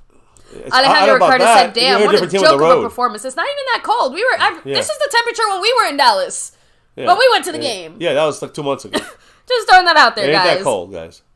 I am Danny said, I guess we find out next week when they both play each other. Michelle C said they wanted the Bills to make the playoffs and they love Josh Allen. Well, apparently we love Josh Allen in the playoffs too. We love him so much we're letting him do it. Guys, the NFL is not doing some conspiracy to get guys in the playoffs. Jump to said Bills had their backs against the wall. We're playing like we're protecting something. Everything is not a conspiracy, my people. No, he didn't say that. I'm not saying that. I'm saying the previous comment. I don't even know who said it. But not everything is a conspiracy, guys. Ray said, well, when will this scrub team show up in tough games? Hold on. Last week. Go ahead, continue. They showed up last week. I know, but that was at home. That wasn't the question. Okay. Sorry-ass defense will have a few bad days ahead, too. Yep. Window Payne saying bad. Bass is looking like a starting lineman. Who? Bass? Yeah. I said Bass, I'm sorry. But yeah, he, again, like I said, him coming in outside of that initial first 3rd and 10 play where obviously we just ended up throwing it away or whatever, that's O-line has not necessarily been the problem here. But it's not the O-line's been the problem, but... The Dallas dumps, Jason Renfro. Anybody... just saying, can't believe it's 21-3 Bills halftime. Yeah. C-Doc80 said, they're locking us down. Wiseman27 said, prayers for the Bills to play ass second half. I'd prefer something a little more substantial than that. Cliff Howell said, what the fuck? Yeah. So, guys, again, don't expect them to call some of those smaller little ticky-tacky holds or situations. And I have to be real, they're not calling it either way either. Yep. It's not like we're watching them do that to us. The ones that they've been calling are more of the PI type of, like, anything close to that, and it goes our way, too. Yeah. Right? Because when Dak slid and got hit, one of those times, I'm like, that just looked like a hit to me, but they called the flag. Not only that, but then Zach Martin screwed up the fucking 15-yard by doing his thing, which I understand. But you understand how that cost us 3 points? Jalen said, I blame Jerry always. When you have a senile old fuck who cares only about getting his dick sucked, you're not going to have a championship team. There you go. So, I mean, when he worries more about competition, being competitive, than Super winning Bowls. Super Bowls. Does he want to rub one out on a Lombardi again? I don't know. Mary Alvarez said, the Cowboys filled themselves with the gloat and the hype through these past weeks. They said, we need to lock it in, but it's more like they completely forgot to play football. The one thing I'll disagree with you on there, Mary, is, again, the things that we're seeing here, they didn't just show up today. We've been seeing them since week 1. We've been talking about them since week 1. We just assumed at this point in the season, the things that we had done, that we had overcome some of those challenges. Right. Instead, it feels like we hopped in our little DeLorean and went back to like week 5 or some shit, right? Like that's how I'm genuinely feeling right now, that this team went from actually progressing and overcoming the legitimate things that we've called out to now regressing. But one consistent thing, even with all the progress we made, that's why I compared it to the Jalen Hurts interceptions thing. All the picks that he was getting, no one was really paying attention to all the picks and the fumbles because they kept winning. Right. No one was paying attention to all the penalties the Cowboys were committing because we kept winning for the most part. We did here. Yeah, it feels like we have. Did. I'm talking the more collective we, right? Because that's what I'm saying. Those things that you're doing wrong will come back and haunt you. The penalties are haunting us now. So, Cat52 also throwing out there, surprised Von Miller's playing. He got that domestic violence situation. He played. He's number 40, and he's getting some game in there because Leonard Floyd got hurt. But even I think Floyd was back out there on one side. I still seen Von Miller on the other side against Tyron Smith, 77. So keep watching that. But he's doesn't look the same, Von Miller. At least not the 2 drives I've seen him play. I will throw out there, though, that even in situations like that, you have sometimes seen a bit of a 1 to 2 week delay as the NFL kind of waits for more of the police side of things to progress before they come down with any punishment on their side. Yeah. But I agree that most of us were still kind of asking, hey, are we going to see him? But once we realized he was going to be active, we kind of assumed we'd see him in some capacity. Yeah, well, who's 56 again? Leonard Floyd. There you go. Floyd got hurt, so Von Miller went in. AJ Espinoza also got hurt, and he's out for this game, so he's one of the guys that were using that rotation. Von Miller stepping up. Yeah, Alejandro Ricardes, I'm sorry. I gotta throw it out. He said no fumble review or thrown, red flag, challenge conspiracy confirmed. No, that is fully on Michael McCarthy. Yeah. I don't even know if his name is Michael. I'm calling him Michael. Michael McCarthy. Guys, you had the red flag. Not everything is a conspiracy. Sometimes the Cowboys just fuck up. Yeah, the refs fuck up and they miss calls. It's up to the Cowboys coaching staff and people up in the booth to say ring it down and say throw the fucking challenge flag. Yeah. But they didn't. And There's no conspiracy. And we all saw the way that it kind of went down. I'm not going to fault the ref for not calling it a fumble because even we thought it looked more like an incomplete, but close enough. Like it looked like a fumble after it hit the ground. It was his knee was down. Or not incomplete, but it was you said it. Yeah. There we go. Thank you. We need to do this raffle here. We hit up a couple other people here. We're about to do a star raffle. Let me see. SnugX said maybe it's the Christmas tree, but on the positive side of things, I'm sorry. I'd rather have a bad game now, get it out of our system, than go into the playoffs due for a loss. I mean, listen. All this does is confirm the fact that we are playing on the road the entire playoffs. I'm telling you, Snug. It'd take a miracle for this team to go where we needed to go. And I'm talking about even just NFC Championship game. It'd take a miracle for this team to get there, in my opinion. Yeah. With the way we're playing, on the road, in December and January, forget it, bro. Forget it. Even if we play a team like the Saints, the Falcons, or the Bucks, yeah, we might win that game. We should. Does that mean anything? Nothing in the next round when you go to San Francisco, go to Philly in cold, rain, or wind, and you lose. By the way, Chico Mar said, exactly, that's on Mike. I was furious yelling at the TV. I'm telling you, the first thing I said was McCarthy. It is worth losing the timeout. Throw the fucking flag. I'm willing to take that chance, right? K-Man throwing out there saying, Cowboys never really progressed. They've beaten up on bad teams, got a bloated head because everyone's putting them in the Super Bowl after they beat the Eagles. The players need to just avoid but you just said media. But you just said it yourself. We just beat the Eagles. Right? They're a good team, so let's not say they didn't beat any good team. Let's be honest. Come on, guys. Be a little more fair. And I also think it is unfair to say we haven't progressed either. Yeah, we definitely progressed. I agree that the types of beatdowns we were putting on those types of teams definitely gave some fans the sense of like, oh, this is a Super Bowl caliber team. Immediately. Not us, but we knew that we needed to see some things happen, and they happened.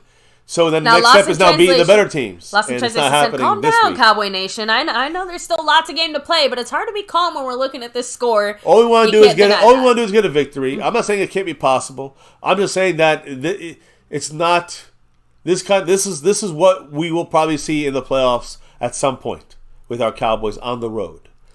So, anyways, any last quick comments before we do this thing? Let's do this. Yep, Mary Alvarez said, no offense, what does it matter if we clinch a playoff spot if we can't even beat a team of this caliber? I mean... And on the road, which I know was the big The playoff clinch was going to be like, we would take a shot, but it's not even important because we knew we were going to be in the playoffs. The point is, getting the playoffs and being knocked out in the first round and being one and done, it's the same old story. That's something that we talked about early in the stream. The first thing was McCarthy maybe getting an extension.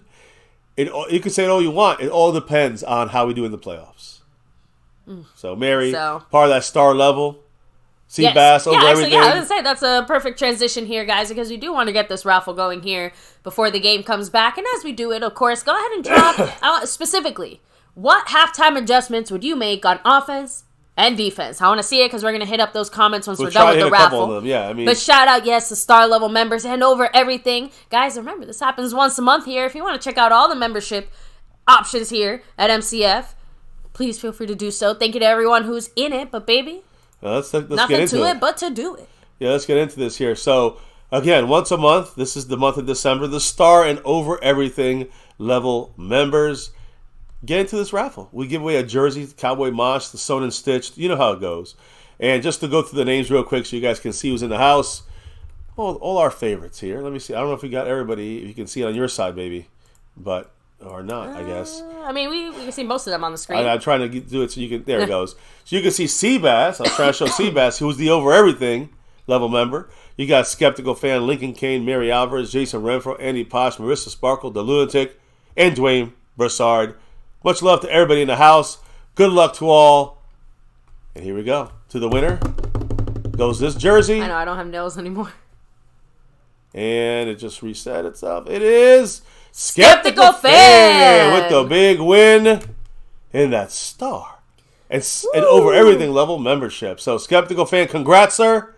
And by the way, Skeptical is leading. I just realized that he's leading the overall board and the membership board right now, trying to take over Jason Renfro's spot at the top. So we'll see what happens today. We'll close it out with this. Huge and extra special shout out to Skeptical Fan. Appreciate you. By the way, I forgot to mention this too, but Scorpio, Snug X, lovingly gifted you the prize that he won last week. So, which is the cap and the t-shirt, yes. Right? So again, shout out to you. Appreciate that. Shout out to Skeptical Fan. All of our starting over everything for making winners. that raffle go through as well. I have a feeling our next over everything discussion with Mr. Seabass is going to have a lot more adult language than maybe we anticipated. I'll give you that because we have 89 total yards. We've allowed 210 yards. Our defense has allowed 210 yards, guys. They have the ball about 7 minutes more than us, and they have 19 first downs. We have 6 first downs. You hear this? Yeah, that's a recipe for losing 21-3 at halftime. That's what happens when you allow 19 first downs and you only have 6 on offense. We get the ball, second half is starting. I'm not gonna have much more to say. I know at this point in the season, I think the more surprising part to me, before I hit up the comments, is you told everybody to leave what they're gonna do in this next quarter. Yeah, but it's more the fact that our offense has struggled as much as it has.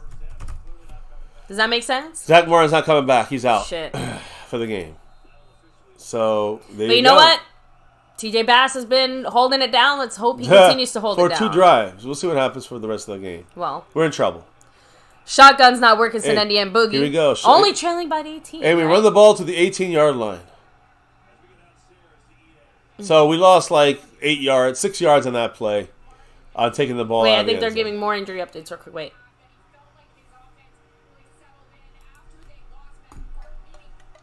No. All right, anyway.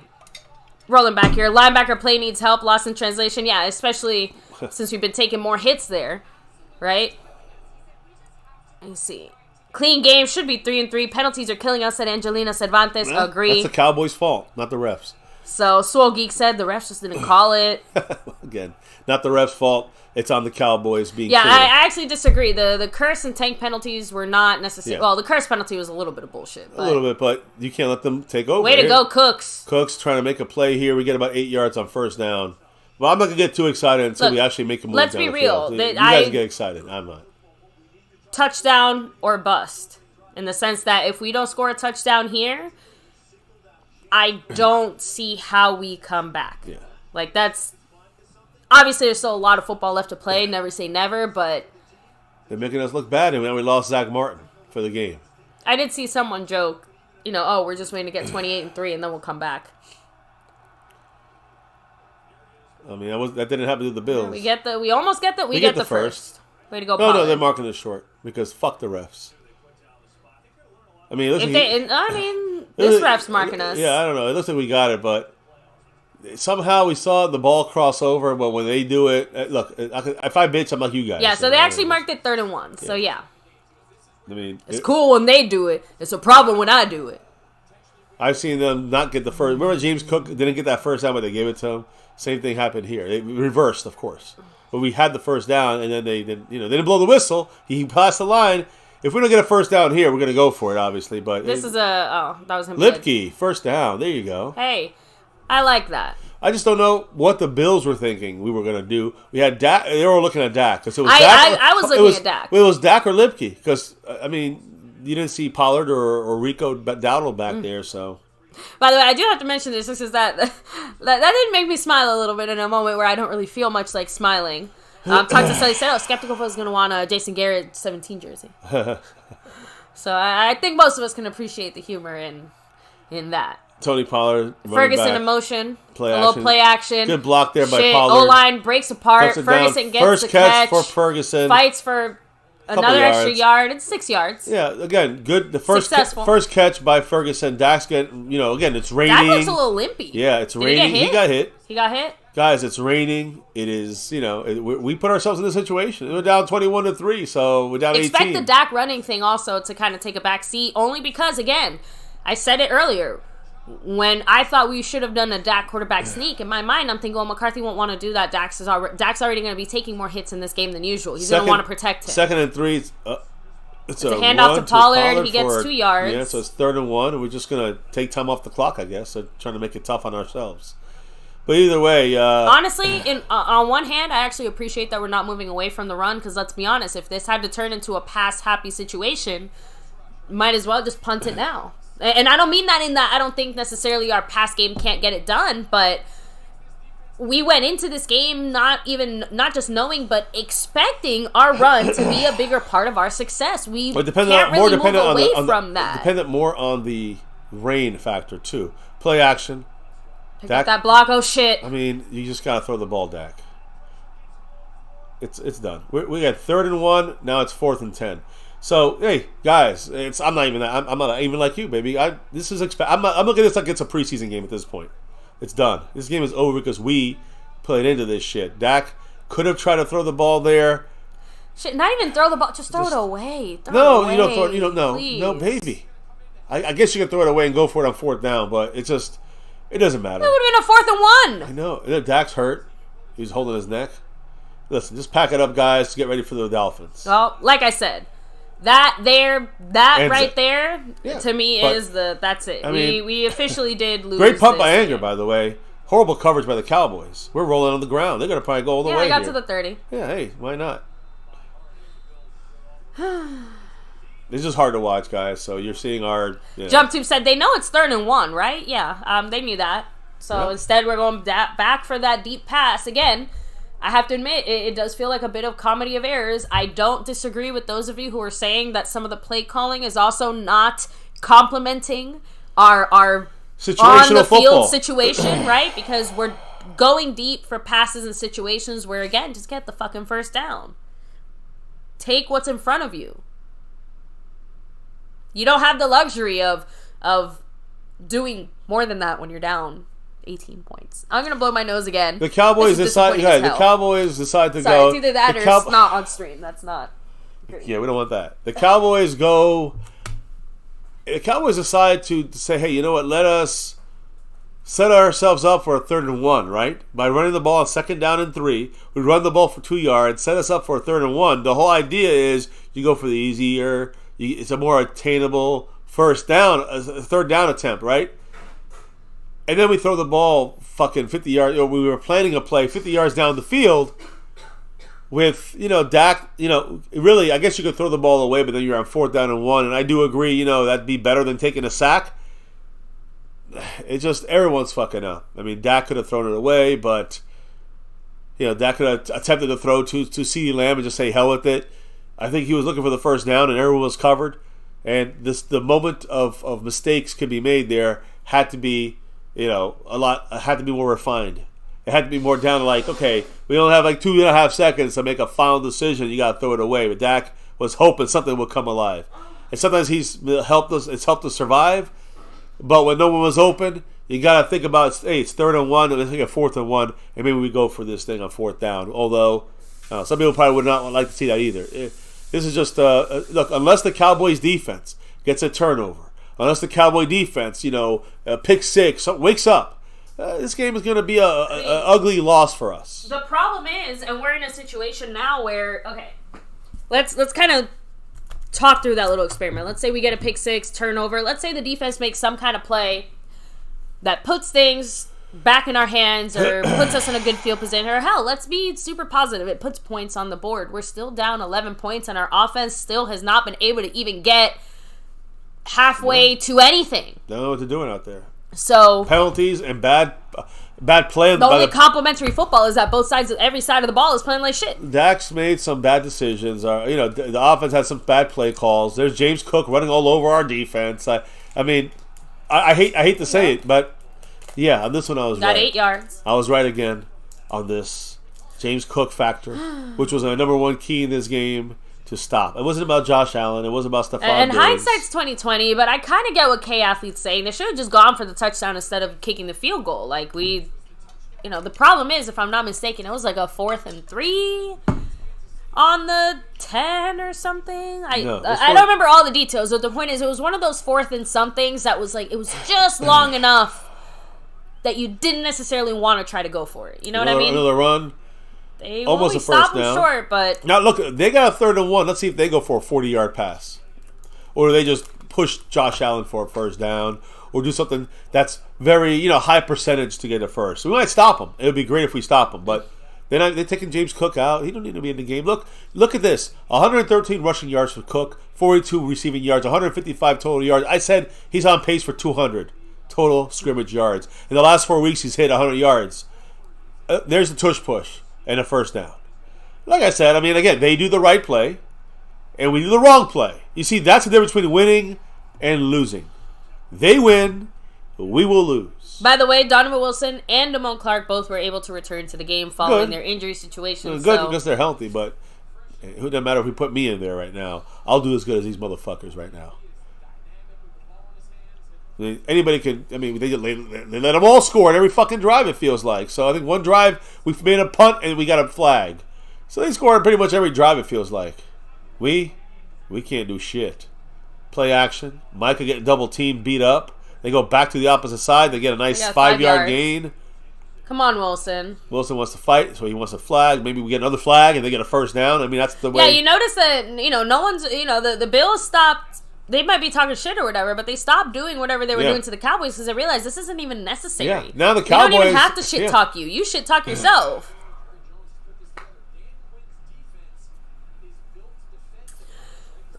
Sorry, I have to admit, losing's one thing. I did not expect something like this to happen. Here it is, another run to Cook, and it's 3rd and 1. Let's see if they go for a 40-yard pass or try to get the first down with a tush push. It just, I mean, the reason I'm saying this is because it's the difference between play calling the proper way in Buffalo, believe it or not, after they fired the OC, and play calling the improper way in Dallas. Here it is, same play. Lost in translation said, "Where's the blitz?" First down, once again. Again, guys, the difference between good coaching and bad coaching when it comes to situational football. And there's a fight that Throw a flag on DeMarcus Lawrence. No, I think Juan Thomas kind of started that one.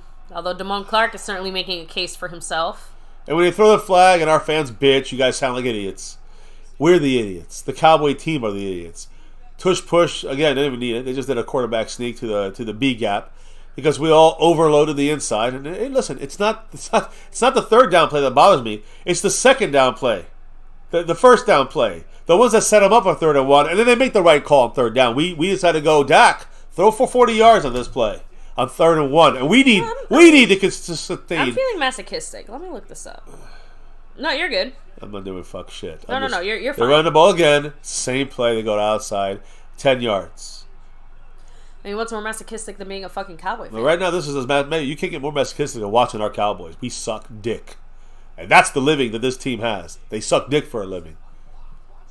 Nobody even. No, I was trying to. I thought I had saved it, but it was much earlier in the week, so I actually don't have it still. Everybody, drop your last comment. I think we're gonna get out of here sooner than anything. I'm sick. I can't take this. I'm fucking sick as a dog. I don't have to be on here to watch this shit. To watch this making me sicker. I just don't want to. I don't even care anymore. This is already almost the end of the 3rd quarter. What I wanted. We had one fucking possession, and it's almost the end of the 3rd quarter. Sorry, baby. Don't worry. The stream will be over quick in that case because they're just good. They're ending it for us. They're making it easier for us. We're missing tackles. 5 more yards for the run. James Cook got 200 yards total. Yeah. Some scrimmage. My nightmares came true. I've been saying it all week, and nobody's listening. Well, now you're listening. The Cowboy team the fucking coaches didn't listen. Now they got to deal with questions. They're going to say we did our best. They're all going to say it, Dak and the coaches and the defense. We did our best. We got a lot to work on. Guys, they were the ones telling us how you play in December, all that December football shit. That's a quote that I was trying to pull up. That's why I said, I'm feeling masochistic. Tell me more again about how December football matters even more than everything else you did and how this is going to, this is the type of stuff that you carry into the playoffs. Because if we're carrying this into the playoffs, you guys remember, let me know so I cannot watch. They have full control of this game. Keep that in mind. And all content creators are going to say, well, the Cowboys they're going to come right back, guys. And I see C-Doc 80 kind of echoing the thoughts I said earlier. If this team regressed, like it literally looks like we hopped into our little DeLorean and went back to that Niners game because what happened to all that great progress that we made against even some good defenses too? Like again, we talked about it all night. It's not like they're playing us. It's just they're playing us with codes. Listen, guys, our defense doesn't even know how to stop them. And you can say it's Dan Quinn, but it's the score 21-3. I have to agree with whoever also said that even if Hankins had been in this game, maybe one or two drives would have looked differently. Maybe you can take one touchdown off the board. It still does not make you feel much better. It's the fact that it's the reason we're getting our asses handed to us is because it's 21-3. And now the game's over. They control the game. They're showing us controlling the game. The game's over. It is over. Done. Again. That's it. Just watch it for the final score. Under 5 minutes in the third quarter. So whatever kind of crazy ass comeback you think is going to happen, it ain't happening. We have. They're about to put up 28 points. What are we talking about here? Madman said it. I always said it. Team fighting for a playoff spot is a very dangerous team. They are clearly hungrier than we are. We came to this stuffed full of eagle apparently. Que maldita touchdown mierda. again. No, they're. This is another first down and 10. First and goal and 10. First and goal now. Guys, every run is like 12 yards for them. It's just getting stupid. And again, you guys yell at me about the offense is the problem. The defense is the problem. And I've been saying this since week 7 and 8. Defense is the biggest problem with this team. But let's blame Dak. And thank you, Stephen Lowe. Again, glad to have you here. I'm glad we can entertain you. Yeah, he's a Bills fan, right? No. Oh, He said, I'm not even a Cowboy fan. I love watching this channel. You guys are always entertaining. So we are just real. And watching this makes me feel real. This is not entertaining. This makes me real. This makes me feel real fucking dumb. Cheering my team on, knowing the issues we have, knowing how we fix this, and knowing that we can stop them and we don't. Look, this is probably a horse collar by fucking Marquise Bell. Not a horse collar, but I was just about to say, I'm like, I think he's gonna get hurt. Thank goodness he didn't. He said, unfortunately, I'm a Saints fan. Well, you're worse than our shit. My condolences. We're both one and done. I mean, we might play you guys and whip your asses, but Raul said, I can just feel we're getting our asses kicked today. Yeah. Pioneer said, these are the moments we need to remember when the off-season comes around. I remember too much. Please don't forget this tomorrow. The players have to remember this, not us. Forget the off-season. Remember now in this season, I guess the dumb fans got to remember it. Please. Because dumb fans think that's all on the refs and it's all everyone else's fault. No responsibility for the team we have. The team we have is not a Super Bowl team. It's a playoff team, and that's it. I mean, you can't even blame Damone Clark. You can't even blame the refs for this half, at least, because nary a flag has flown in the air, right? Like all these mistakes we're nice, clean mistakes. That's what I like to see. Some clean mistake football, penalty-free mistakes. I don't even know what you're saying, baby. What I'm trying to say is that in the first half, we were making mistakes and getting penalties. Now we're just fucking up.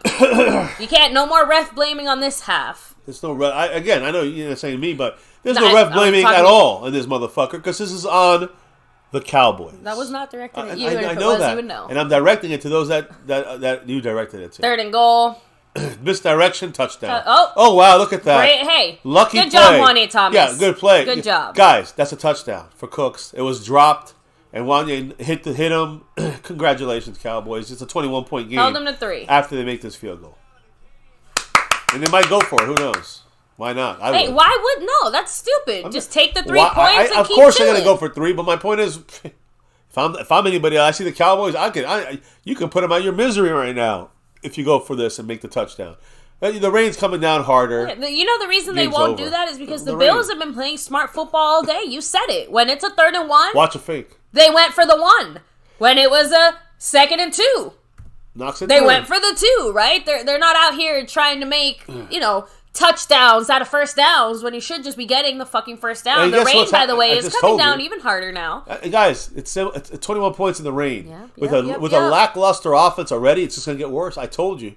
It's going to be a long day with the rain stuff. But, hey, listen, hit up the chat, baby. I'm not here to talk anymore. So I'm here he to said just yell. So a lot of people are also saying this is what happens when you find out you made the playoffs.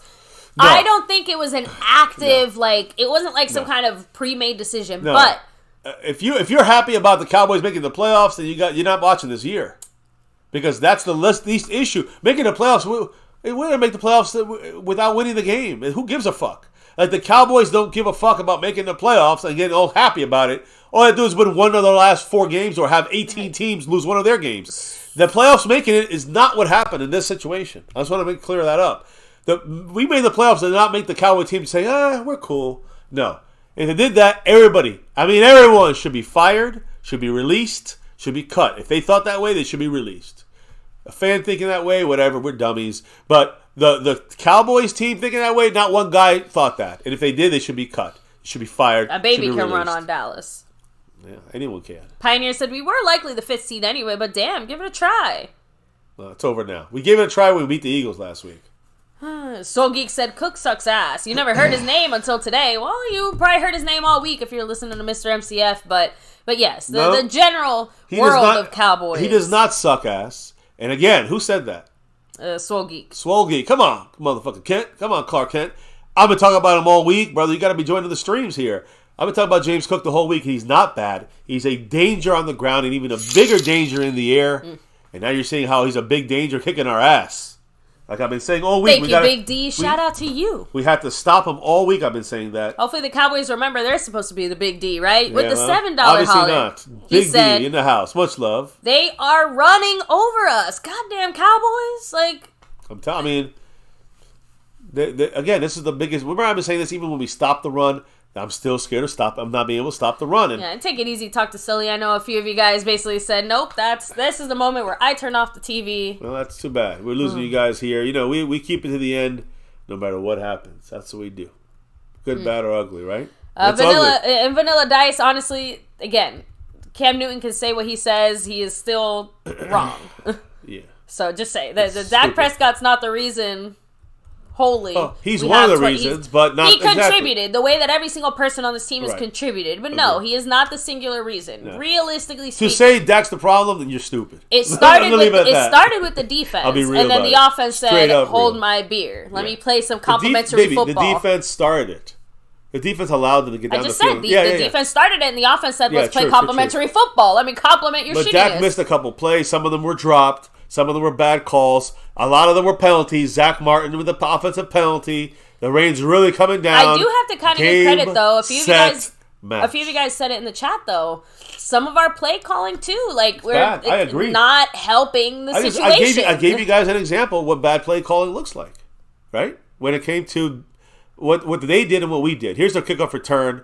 There's Turpin. As long as now I'm just watching for fumbles. We got to the 24, 25. That's what's going to happen. Fumbles are going to happen. And again, you're noticing that too now. Special teams, we're running them back. We're trying to break one off. We're getting to desperation mode. Justin Crow said 207 yards rushing, 68 passing. Yeah, for them. Yeah. Yeah, they don't have to pass. They just whipping our ass. Oh yeah, of course. Oogle style.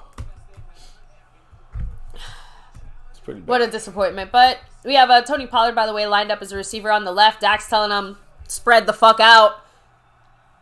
Trips left. Quads left, actually. Nobody to help. Quick throw to Ferguson. And he gets 1 yard. 1 yard. Thank God. I don't know what to say. Bills players are continuously talking their shit. Ferguson told the ref, like, hey... You know, because the ref kind of told Ferguson to calm down, but Dodson started it. Ferguson was, like, pushing him off. The ref is telling Ferguson not to push him. So they're getting to us now mentally, too. Blah, blah, blah. Blah, blah. Dak looking left. Right. Has to dump it down to Pollard. Slip and loses yard. Uses another yard. Yeah, you guys, 3rd and 10. I mean, you guys still hoping we win? Because it ain't happening. I got to be honest. I don't like to lie. Where's Gallup? Who cares? Who knows? Who cares, man? Where's anybody? This offense looks tremendously shitty. And that's we put a bolo out for the Cowboys offense. But that's what the Cowboys did, though. The Cowboys made this harder on Dak and the offense by having bad defense. Pierre Land said, if this is what playoff football is going to look like, they better pray to God they don't have to see San Francisco in the playoffs. We're going to be knocked out by the Eagles or the Niners. I'm letting you know ahead of time. They're blitzing. They're going to get us here. Dak sacked. Again, Leonard Phillips or what was it, Jordan Phillips, the sack, interior guy. I tell you, was that on the left side, by the way? It's all sides. It's a offensive line is broken. Collapse. It came from the left side, but let me see. Yeah, it's a stunt inside. Tyler Smith left it completely. No help from Tony Pollard. No help from Tyler Biadasz. Biadasz is helping Bass. Biadasz is helping Bass. What are you gonna do? The game's over, guys. I've been saying this since the end of the second quarter. Stephen Lowe said, it's got to be frustrating when you see how well they played against the Eagles and then come out with this type of performance. Yep. It's kind of funny because I think this is going to be one of those situations where, again, we're going to do better than we ever have before. But that doesn't necessarily mean we're going to do good because I expect us to be the 5th seed and we beat whoever's in the NFC South or whatever matchup that ends up being, right? Is someone hurt? No, okay. If we face the Eagles, Yeah, we got a we shot. will probably beat them. We have a I shot. think it's very likely that we beat them. And that saves And guess what? job. We're going to do something we haven't done in 20-something years, which is get more than one playoff win. But so everyone's going to be, the hype factor is going to be on 1,000. If the Lions win, we play the Niners after we win the first round. Okay, so then there you go. So then, if the Lions lose, we get the Eagles in the first round. So that's what it comes down to. That's the determining factor. But if there's a situation where we don't determine anything, and McCarthy's not determining anything. Exactly. McCarthy's job is in the hands of the Lions. But if we end up in a playoff situation where we have to face the Eagles before we can get the chance to possibly face the Niners, I actually do genuinely think there's a decent chance we win 2 playoff games. That doesn't mean jack shit, though. I think it's the best. I think we're stretching at a decent. I think the Eagles will kick our ass next time we play them, because if we look like this, they're going to kill us 56-0. I'm just saying it. I don't have that. I think we'll play better because it's the Eagles. No, I don't think we're really that good. I think it's going to look similar to that first Eagle game. It's just going to go in our favor. It's going to be ugly. It's going to be close. We'll win in the end. But it's not going to be the type of blowout that it was in this past face-off against the Eagles. And it's certainly not going to be, I think, one of those... I don't know. That's just me, personally. But, of course, the Cowboys can always prove me wrong, can't they? They do a good job. They're proving me wrong right now. So, oh man, LT. That first of all, yeah, a huge, love and condolences to your family situation. Yeah. But he said that Philadelphia fired a defensive coordinator today.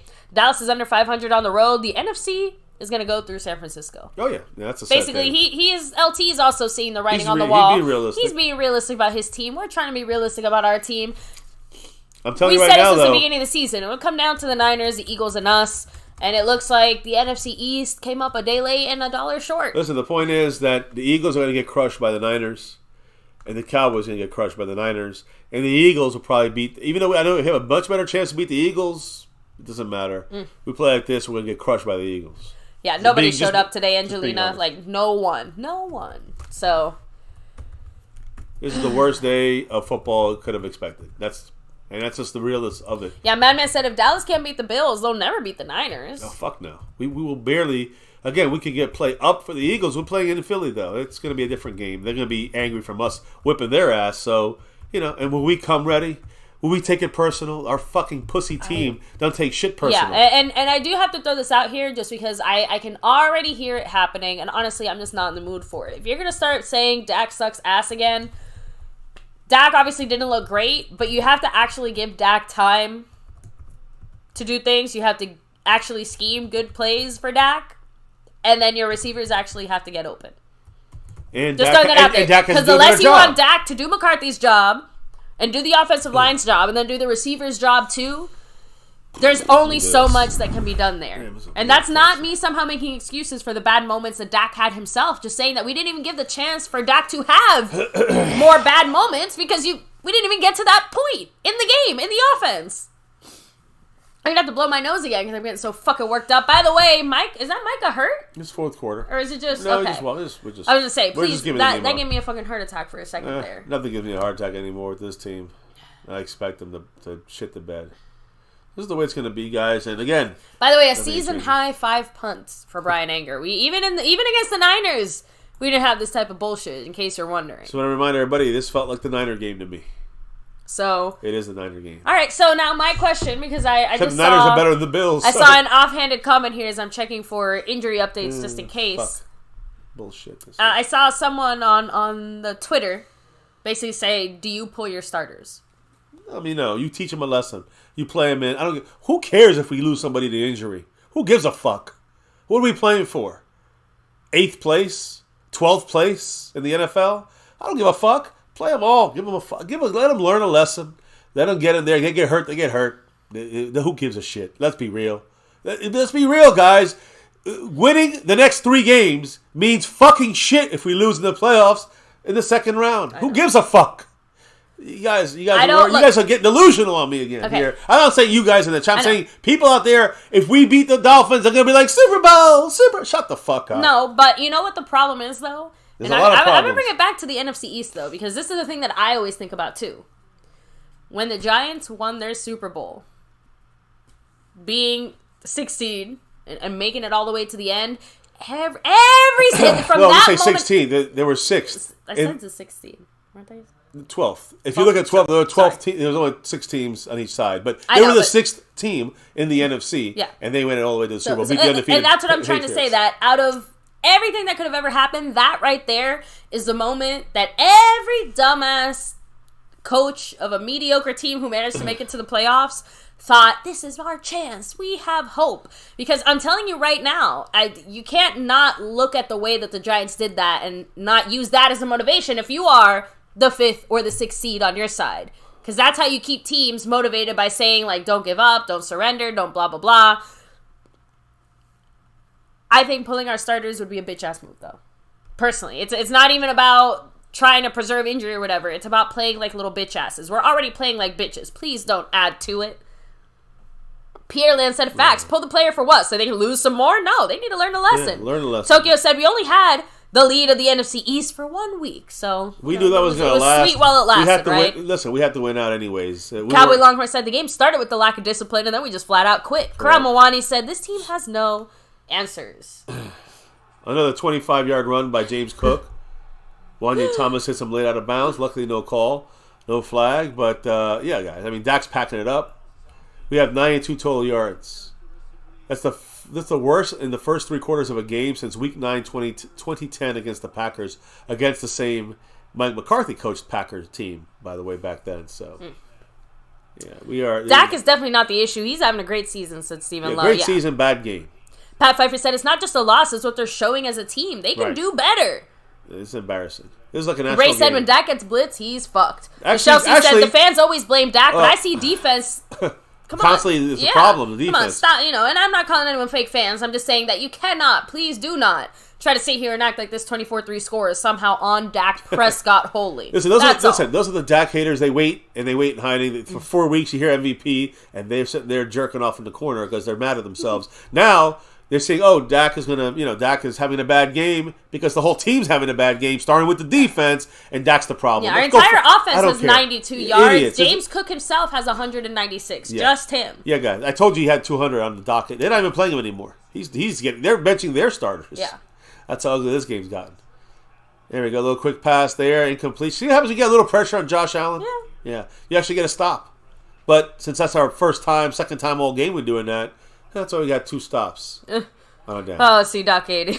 He's like, I'm going to watch the red zone. I can't take this. I can't wait to said, join you. I argue it's getting too easy watching the Cowboys suck and disappoint. Yeah. We're getting complacent.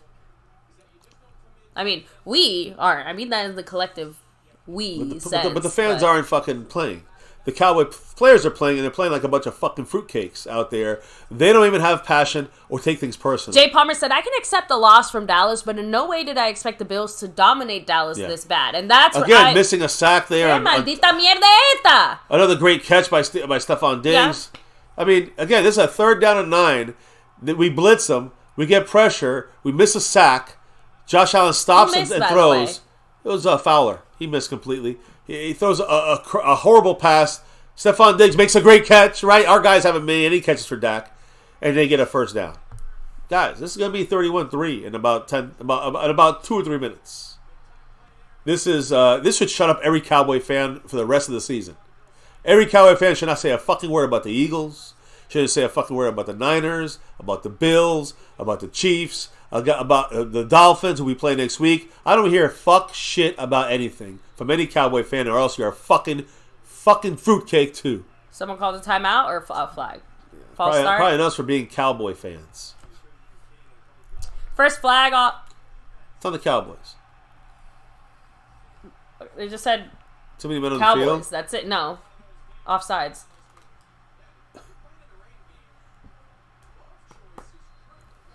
Well, I don't know who did it, but someone was offsides.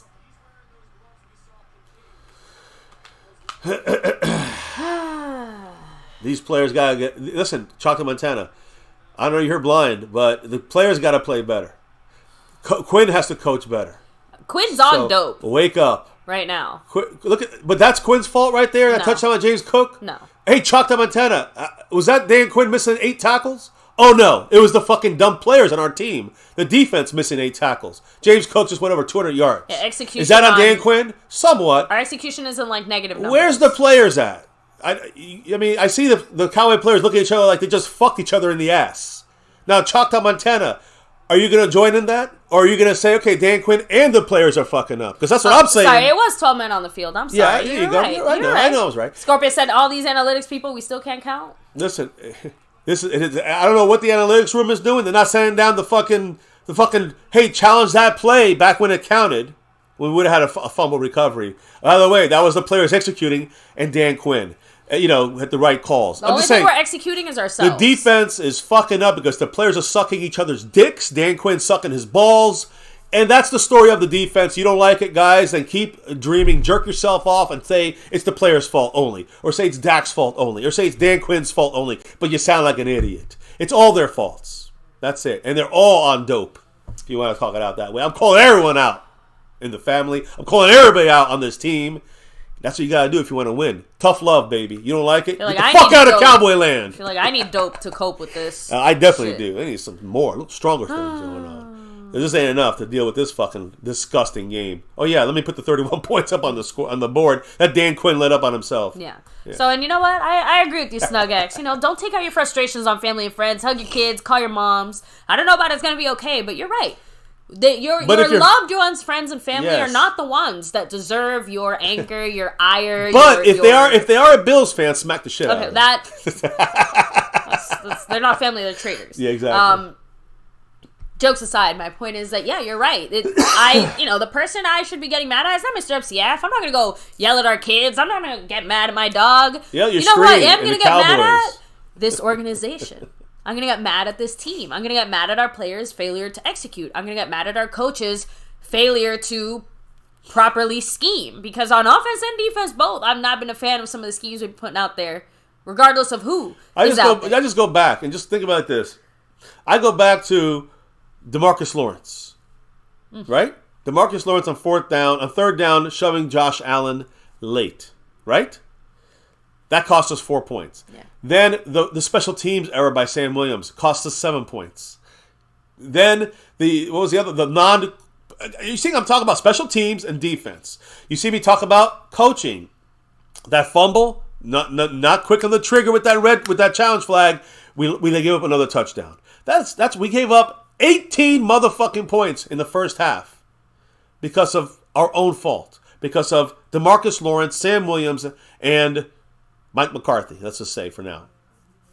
And, once you're at that point, everything else, Dak makes a bad throw, bad decision, bad play call by McCarthy, bad defense. We're getting raped constantly in this game. There's nobody's even guarding the fucking gaps, nothing. No one. This is bad execution by the players. Drums and Cowboys saying we need to chill the fuck out. This team was never going to go 14-3. We're going into the playoffs, but the only way that McCarthy or even Dak gets an extension is Super Bowl or NFC Championship game. Okay, and we agree there. The problem is we won't get there. And if we do get there through the Eagles... We're probably going to get embarrassed like this. If we do get there, it's only because we played at Philly and we had a chance. Because at San Francisco ain't happening. We ain't winning that game. They're going to the Super Bowl, the Niners. It looks like, unless something crazy happens. Mary Alvarez said, watching this game gets me pissed, but I'm here to take it. We deserve it. What a joke. And go Cowboys. You got to drink your medicine even when it's shitty. You got to take your medicine. It's again, I respect every single fan who's in here. Stays with us to the end. Good, bad, or ugly. And I know half the people loving this in there because they hate it on us, but the other half, they're the true fans. They know it. The true fans, they know here, Cowboy fans, and even if we disagree, and I disagree with a lot of you guys right now, it doesn't matter. We all want to win. I just want to acknowledge, too, that you're not necessarily a lesser fan if your frustration level gets to be too much, because like you said, it's not like this is a once-in-a-while thing. Again, guys like you and talk to Sully and some of the older fans and stuff like that, it has been my entire literal lifetime, basically, since this team did anything significant, since this team did more than win one playoff game. So again, as much as I am absolutely an optimist about this team in a lot of ways, I understand why there's... Interception. Oh. Should have been interception. CD is hurt. CD's hurt. Dak can go about 30, 40-yard pass down the field. Try to attack down the field.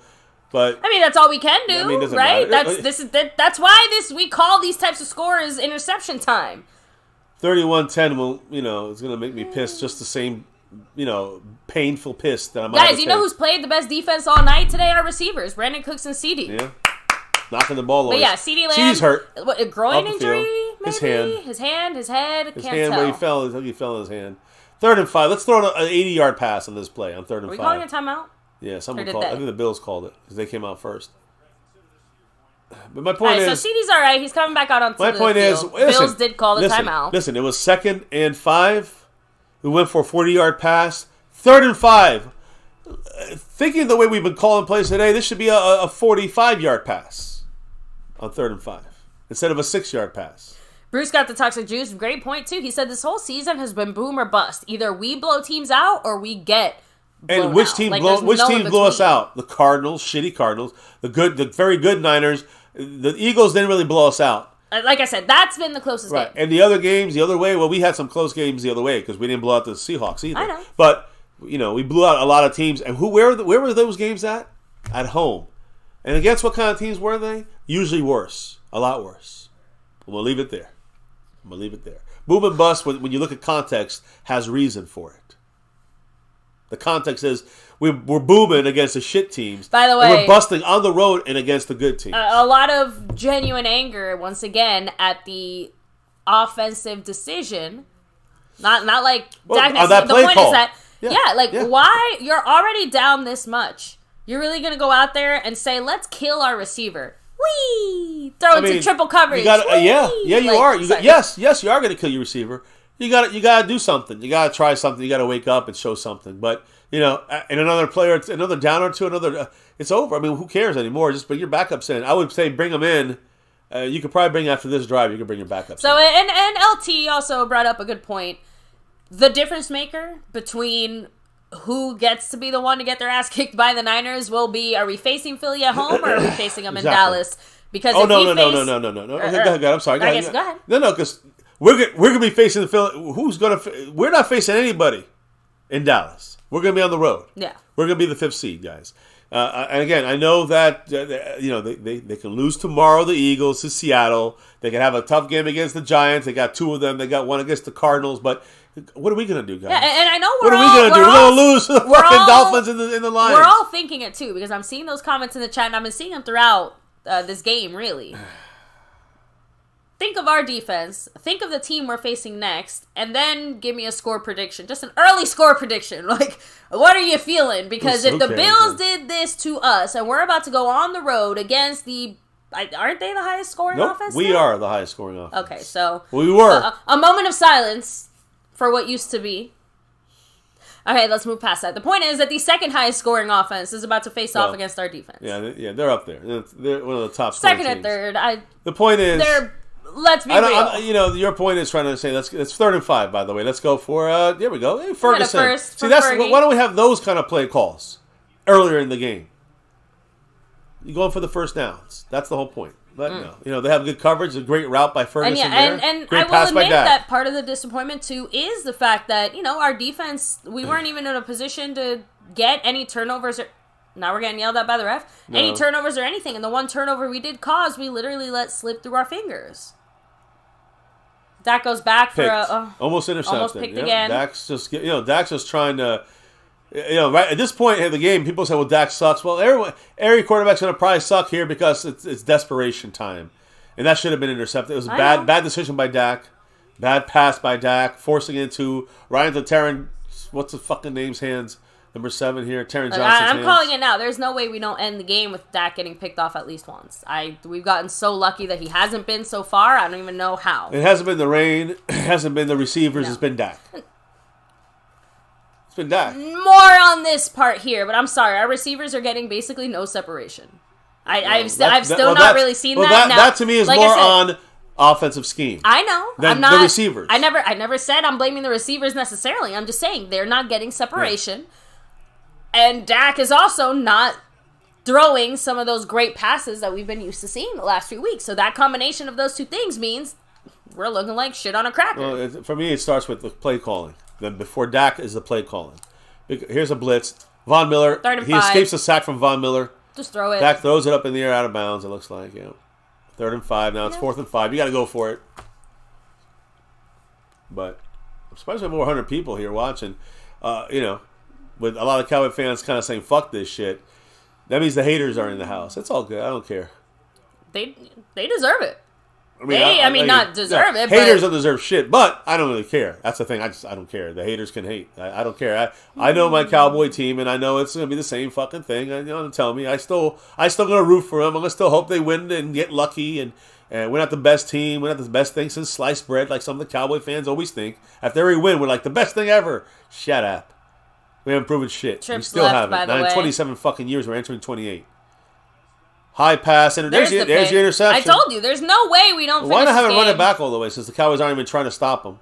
So there's the pick. Now the Dak haters can say, see, look, Dak sucked. Dak sucked. He Yeah, threw a there you pick, you know? That's what Although, that was a really bad pass. Horrible. But Shitty, again. But this is going to make a difference in the game. That's my point. High pass on Brandon Cooks. CeeDee Lamb. We're not playing football. We're playing shitball. Yeah, this is... Can I put a final on the bottom of the screen?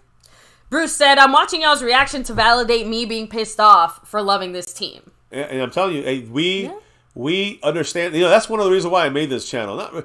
I know you guys feeling like we're feeling. So this is the hardest part of watching these streams. And I was pissed at my in the past at I remember wife and children would be like, why don't you do this with other people that care like as much as we do about this? Because that might help, because I'll be brooding by myself all day, like, oh, fucking Cowboys, fucking this, that. At least this way I get it out with you guys. We get it out together. By the way, I'm seeing now even louder call. A few people in the chat saying, bench. Give up, Yep. bench the starters. What's even the point? Like, at this point, you're just basically asking to lose More players. someone more important than Zach Martin that you've already lost in this game, at least. Zach Martin. Who else did we lose? We lost Technically, everybody else came back from they their came injury, back, but we but lost Amon Clark everyone's for a getting bit. We banged lost Curse, I think, for a little bit. Donovan Wilson for a little bit. CeeDee Lamb got a tough hit. He came out for a play. Actually, he didn't even come out for a play because they called the timeout, so he was able to come back. I'm depressed. Like, this is depressing. I'm over it. I'm just like, I'm not let's get over it. it Let's get it. Let's get it over. I've been ready for this game to end since the second quarter. So, it's just when you have a shitty defense and you let them get out in front of you. Tosha Smith, what's up? Aztec, I said, why are the backups not out there? What's the point of this main roster still playing last 10 minutes? It's not like we're doing anything. At this point, it doesn't matter. I said let them in there, get a couple more rounds in there so Or they he can said, feel worst the pain. I've seen Dallas? I mean, yeah. So, Kenzie Ben said, and people say it's not on Dak. It's not like, there we go. It took like less than 2 minutes. For the Dak haters I'm to going to come go blow out. my nose. I think that's a good spot for me to go blow my nose again. Listen, Dak is having a bad game. It's not on Dak. And I see here, Marco Sepien only comes in when Dak makes mistakes. I see how you doing, Mark. Or when the Cowboys lose. I see what Mark does. He said, with a $5 holler. True, I guess it took 1 minute. Actually, that was a couple minutes ago. So actually, Mark beat everybody to the punch. But Mark's going to come with the Dak hate a little bit here. He said, this is exactly why I said, look at strength of schedule. Dak has 4 dropped interceptions. Now an interception, given all the O-line talent, there is no excuse for this offense. First of all, I will say TJ Bass is in there. And TJ Bass actually playing pretty good. I can't blame TJ Bass for being an undrafted guy going and doing a great job with a hurt Zach Martin. But again, let me make sure I say this. What happened last week to the strength of schedule, Mark? Last week, the strength of schedule, we played the Eagles, and I just heard people saying, well, but the Eagles have a bad defense. And the Bills don't have a great defense either. So what's the point? We talked about it all week. It's the play calling. It's the defense. Sometimes it's actually Dak Prescott. Yes. But to say it's Dak and look at the interceptions, the drop picks, this defense has been reading these plays the entire game. Dak has had no one to throw it to almost the entire game. Not the entire. He missed a couple guys. He had a couple bad passes. But I see Mahomes do that, double the times this week and last week when they lost. I'm just saying, so that's a silly comment there, Mark. Dak Prescott having a bad game. I told you guys immediately, and the defense fucked up. Again, I don't know why nobody blames the defense. Because this Bills offense is pretty good, but they're stoppable. We gave the game away. Mark, I wish you'd look at context, Mark. Mark, where's the context in things here, brother? You got to look at things and say, oh, shit, okay. Well, the Cowboys, DeMarcus Lawrence, gave up 4 points because of a dumb penalty. Okay, 7-0 instead of 3-0. Then it's 7-3. Okay. I'm sorry, it was 7-0 still. Then we punt. I'm sorry, we force them to punt. And the only punt of the game we forced them. Maybe, I guess we forced a couple punts. And then Sam Williams runs into the punter. Roughing the punter. I'm just saying, that's Dak Prescott's fault, right? Right, Jay? Right, guys? Right, Marco Seppian? So, when you run into the punter, you give him a touchdown on that drive. I will. But these are the issues when you miss a challenge call that turns the game around and gives the ball 14-3 and gives us the ball and we can make it 14-10 before the half. And no, we don't challenge the call. It's coaching. And what happened? Touchdown. 21 points. 21-3. How is that on Dak Prescott? Let's not be stupid, guys. It's on everything but Dak Prescott in the first half. Be honest with you guys. Let's be honest. First half, we got 21 points. 18 points were given away by our defense and special teams. And bad fucking coaching. Tell me, how is that on Dak? Again, I'm trying to figure it out. Because no one's telling me. They're just talking shit, talking stupid. Now let me see. Cowboys, of course, okay, they punt the ball into the end zone. Cooper Rush is coming out, by the way, so the game is over. All right, I'm glad the Cowboys have at least accepted reality, but I'm sorry. So you hit it up. I used the bathroom super quick. I can't catch up on things. And literally, as I'm washing my hands, I'm keeping an eye on the chat. I have to get an answer from Mark, though, about what happened to the Eagles. Are a good team. We beat them, and then you bitch about that they're a good defense, that they're suck defense. We play a team that's a similar defense, and then you say we suck. I mean, Mark, you just can't have it both ways, brother. You gotta go one way or the other. Take one side of the but you can't sit here and just flip flop when it fits your narrative, so to speak.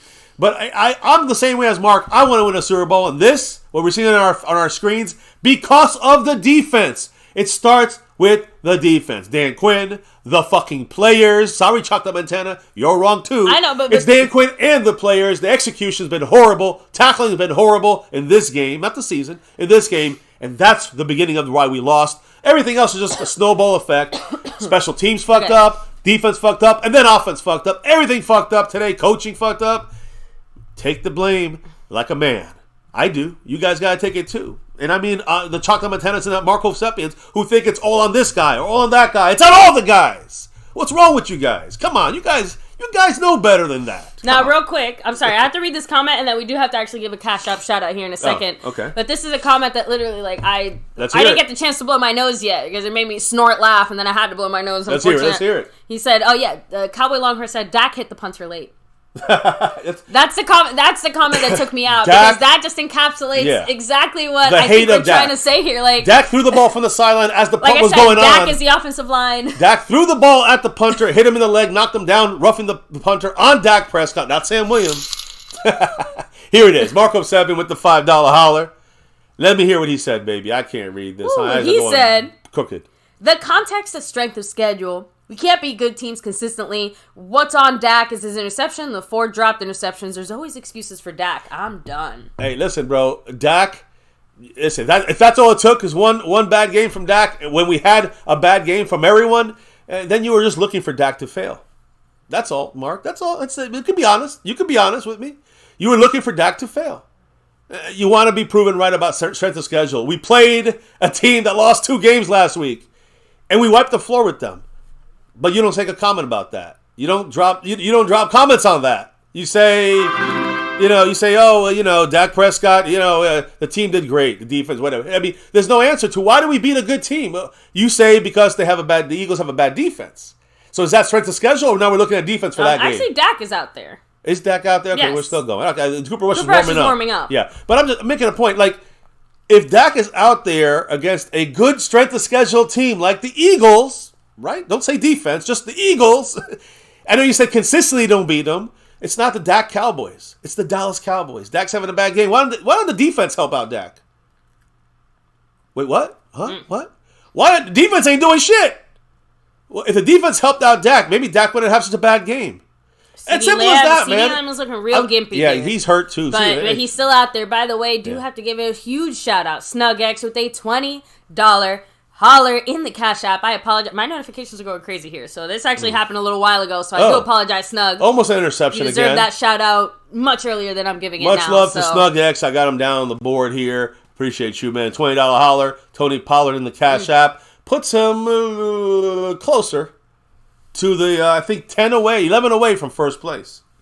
So, but yes, and thank you for that. And by the way, let me know if there's a specific comment you had besides your usual. Go Cowboys, of course. Well, I know another one. You know why he's here. Ferguson this time gets the first down. There you go, Ferguson. Yeah, honestly, I think, is Ferguson our best guy in this game? Today? He has the most catches, and he has the most, I think catches, he has most receptions. yards. Yeah, most receptions, most all yardage. Of it. He's coming out for a second. I think he got some, like, turf in his eye, by the way. I'm just saying. All I know is that Mark... I'm just saying, because he was kind of going like this. All I know is, Mark, you can't switch it on me, man. You can't switch it on me. Strength of schedule, Eagles are a damn good team. We beat them. That's it. As a team, not Dak. And then this week, the defense... slipping and sliding. And then this week, the defense didn't come through at fucking all for the offense. Not even once. Our strength of our team, the face of our team, is the defense. And they didn't come through not one time. Mary Alvarez saying, many know I've dashed back, and I ain't no Dak lover, as many call it. But I'll say this wasn't on Dak. He definitely didn't play his best, but he doesn't play every position on the team. Right, and he's not. Listen, this is not his best, and it's on him too. I'm not excusing Dak. I want to go back to Mark. You guys excuse him. No. We just like to give the share of the blame pie, the biggest slice where it should be. I see Mahomes throwing the ball into 4 guys' hands yesterday too, and they dropped the interceptions. I mean, I'm not saying no one's talking about that, so I don't care, Mark, about the dropped interceptions or that bullshit you say. That's bullshit. That's the bullshit part. You got to go to the real context part. I'm going to what you said, Mark. Your context is the Cowboys play easy games and we blow them out. We played the Eagles last week and we blew them out. So you can't play both sides of that fence, man. Now this week we're playing an easier team who has a similar defense to the Eagles, and we're getting thrashed. Is that Dak? That was a bad pass by Dak. That was a bad read. It was probably a bad route, too. So there's Marco Seppian. A lot of different problems. Other $5 holler coming through. He said Buffalo had the 5th ranked D. The Eagles had the 25th. No doubt many people made mistakes, but a true franchise quarterback can keep you in games with his arm. So is Dak supposed to, like, scheme the offense and open up the receivers and like, again, at what point... When things aren't working right, then whose job is it to change up the offense? Is it Dak's? Is it Rico Dowdle's? Is it Ferguson?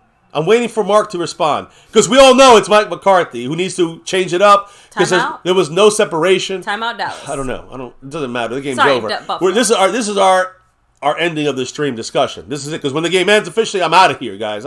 I'm sick as a fucking dog. I don't need this shit. And I have to throw this out there. Cap 52, again, I agree with you up to a certain point. Because he said the defense did their part in the first quarter, but then they got fucking tired because the offense didn't do shit. The defense will get tired if they're on the field most of the time. Come on, MCF. Come on, Cab. I'm sorry. Stop the bullshit. I don't know. That's Cap. I don't know what part of... Did they drive down the field? They take it too long. They're driving down the field on us. So what happened? I'm just going to remind you, DeMarcus Lawrence... gave away points. Gave away 7 points. And then Sam Williams said, Tank, wait, hold my fucking beer. And he also gave away 2 points. And that was just in the first quarter. And by the way, we only had the ball once that whole time. I just want to say something else, too. When they punted, and they got the ball, what did the defense do the rest of that drive? After that blocked punt, the should have been blocked punt that he missed, was flagged. What did the Cowboys, it just didn't score a touchdown on the next play. They drove down the field on our shitty defense. What the fuck are you talking about, brother? Cab, you're not watching the same game. The offense actually had a drive going. And then Zach Martin, the leader. No one talks about Zach Martin, the leader, who fucking made a dumb penalty defending his quarterback, but it cost us a 15 yards and another, at least a field goal. And then you got a 3rd and 19, you get mad at Dak for taking a sack?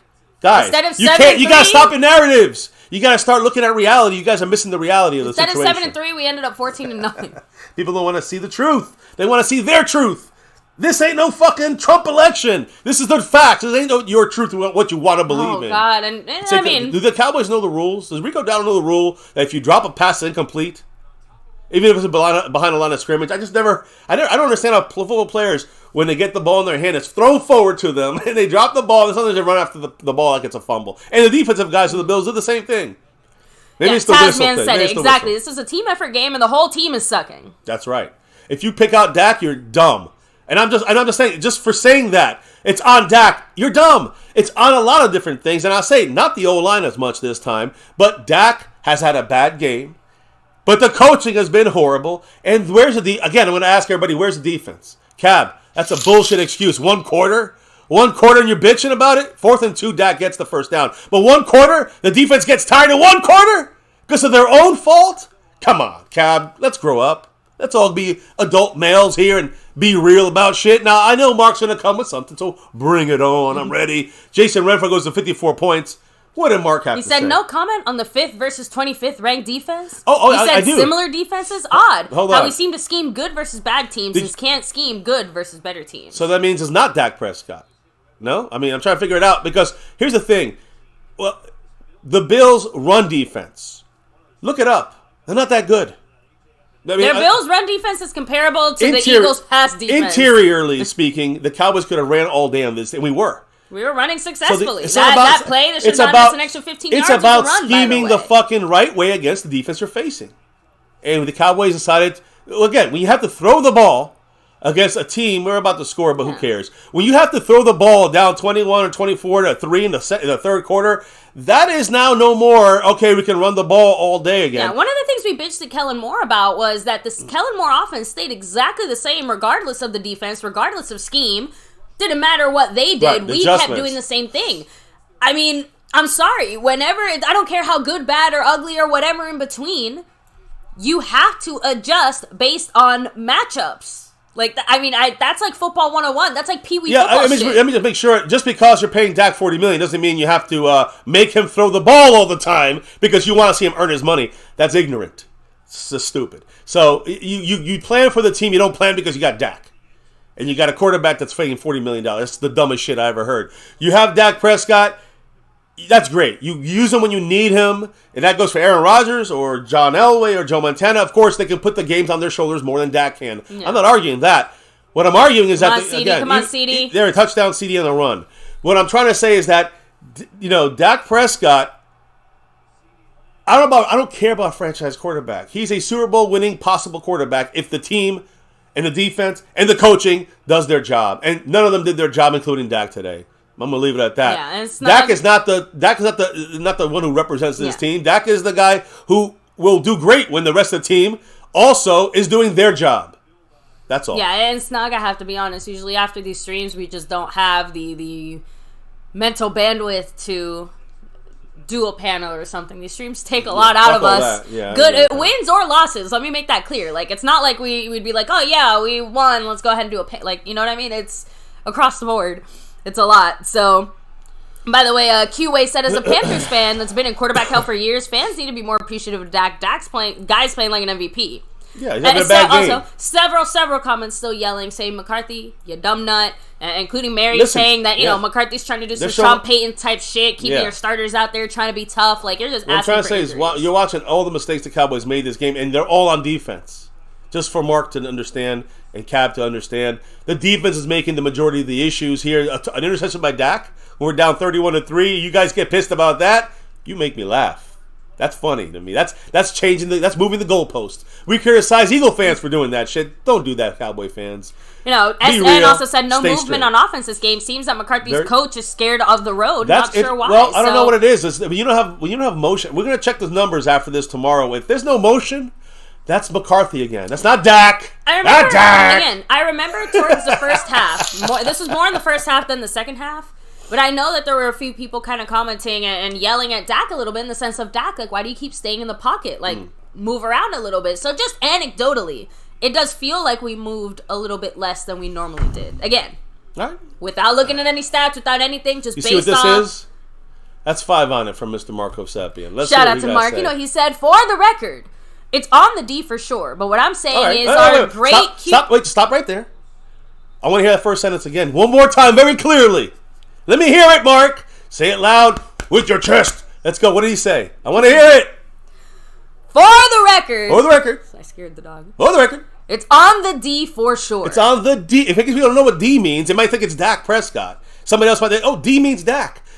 Defense. Mark is saying that defense, it's just on the defense. Hold on. I know but erases everything before it.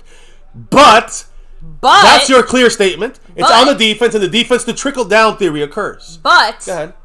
What I am saying is our great quarterback could not do anything. Right. This is a pattern. We adjust great versus lame teams. I think that one of the things, Mark, you're like so close. It's like You're right, and then you fall off. Because you're right. And then you fall off the edge. Again, why is Dak looking like such an MVP great quarterback and all these things? Because, again, all the things he's doing now, like that baseline, has always more or less been there. We've seen flashes of it. Wanye Thomas is hurt, by the way.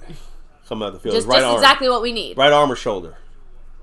But this is why I get so mad, because you are right in one sense. Dak will never be some Aaron Rodgers type shit. Yeah, no one's saying that. But no one it ever is said so that. clear from the way we've been playing this year that if you scheme properly, Dak can look like some Aaron Rodgers type shit. So when you see Dak looking as bad as he is, some of it absolutely, yes, is on Dak. Agreed. But you should stop yourself immediately and say, what is happening with our offense and our offensive play calling that is making Dak look like that? Because you are right. Dak needs a good offensive scheme, like pretty much literally every other quarterback in the history of mankind. Every quarterback. Right? Ask Patrick Mahomes how he's feeling about his scheme and his receivers By the way, this year. and that's what a guy that he loves and knows as a head coach, right? So who's calling all the plays? This is the thing that really gets to me. Got to stop moving the goalposts, guys. Because I've never, ever thought Dak was anything other than what he was. I've always thought he's above average. I've never necessarily thought he was some elite guy. You've heard me say top 10, but he's never playing elite this year.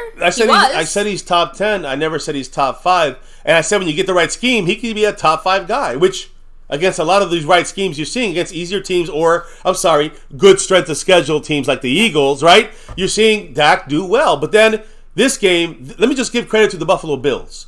The Bills did a great job in covering the play calling that was given to Dak by McCarthy. So they did a great job with McCarthy's play calling. You could tell they studied really hard heading into this week. Sean McDermott is the head coach and defensive coordinator. So he took it upon himself to lock down McCarthy's play. He locked down McCarthy. So that is not on Dak Prescott.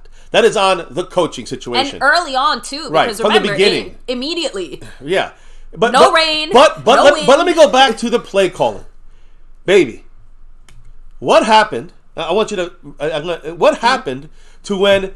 hold on, that first drive. Go back. Let's think back for a second, Mark, and the rest of the family. What happened on that first drive for the Cowboys on offense? We ran the ball really well on first down. Second down, we throw a 40-yard pass. Tough play. It's drizzling. Brandon Cooks, he missed him by a yard. My point is... Actually, it wasn't drizzling then. Okay, whatever. It was close That's to drizzling. what I said. No, remember, almost the entire first quarter, there was no rain. Right, but my point... It's not the rain. Okay, fuck the rain. My point is, we're going deep on second down again. We did it again later. Third down and 1. Go deep! Is that Dak? Or is that play calling? That's play calling, brother. And that's the major issue in this game again. I don't know. The Bills figure us out. That's fair. The Bills did a good... McDermott did a great job with his defensive play calling. But don't tell me that Dak's got out there in the sand, in the turf, X and O, and changing McCarthy's scheme. That's dumb shit. It's up to McCarthy to make the changes. Victor Lee said it. Dak can't win it by himself. We were horrible on offense, defense, special teams, coaching, and quarterbacking. Like that was the final little. The quarterbacking wasn't when we lost. We lost because of defense and coaching, and that was in the first half. Once in the third quarter, but you're down 24-3 in the middle, in the end of the third quarter. It ain't on Dak anymore. So wake the fuck up, and family. there it is, game over. Again, game over, baby. The game's been over. No, I meant now they can just sit on the ball. Yeah, then they should. I sure hope they do. I'll take the misery out of it. Please put us out of our fucking misery. Do not. I mean, it looks like they're running another play. There's no reason why they should. They should be sitting on this. It's over. So, again, the Cowboys, with their poor play calling, putting their quarterback in their offense in a bad position. Buckeye Nation, the one thing I will say, though, I think a lot of people underestimated Buffalo. But like we said, when you look at their losses, close games against very tough teams, Buffalo is better than most people thought heading into this game. That I will give them credit for. And like we said, they have a reason to fight. They had a reason to be scrappy here in this game, and they we did. Apparently, they wanted it more. Cowboys never take it personal. That's a player situation. That's on the whole team. That's on the coaching. And you guys said it. Buffalo takes it not just any kind of personal. They take it Super Bowl L personal. Yeah. They didn't forget that. They saw me wearing this Emmitt Smith jersey, like, God damn it, they beat us twice in a row back to back in the Super Bowl. Something else that I also am a little bit sad about, one of my kind of bold predictions from yesterday was that we were going to see kind of some of our backups really step it up. On one hand, I was right. On the other hand, I was wrong about where, because TJ Bass is the backup who stepped up. Yeah. Juanita Thomas didn't get the chance to step up. I like Angelina. Right? Cervantes' She said defensive penalties. We didn't challenge the fumble. No offense. Like I said, not challenging the fumble, that was a kiss of death. That was it. Like you the said literal it kiss of death. You said that's when you felt that the game was over. Yes. And that's on McCarthy.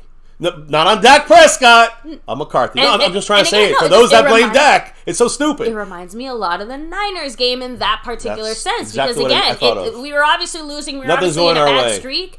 But we had... That was the momentum changer. That was the chance. And remember, still early enough. Had we turned it around, we were basically in a scoring range there. We were on like the 20-something, 30-something. That would have been a pretty much a for-sure touchdown. Now we're 14-7, heading into the second quarter, or starting off the second quarter. I can't remember exactly when it happened, around that time. Now we're talking a very different game. Now Buffalo can't just basically take it as easy as they did. Because remember, another part too is that they were playing checkers, not chess. They kept it relatively simple as far as the things they did against us. They just ran James Cook or Josh Allen with the occasional pass. Well, and they threw it to James Cook.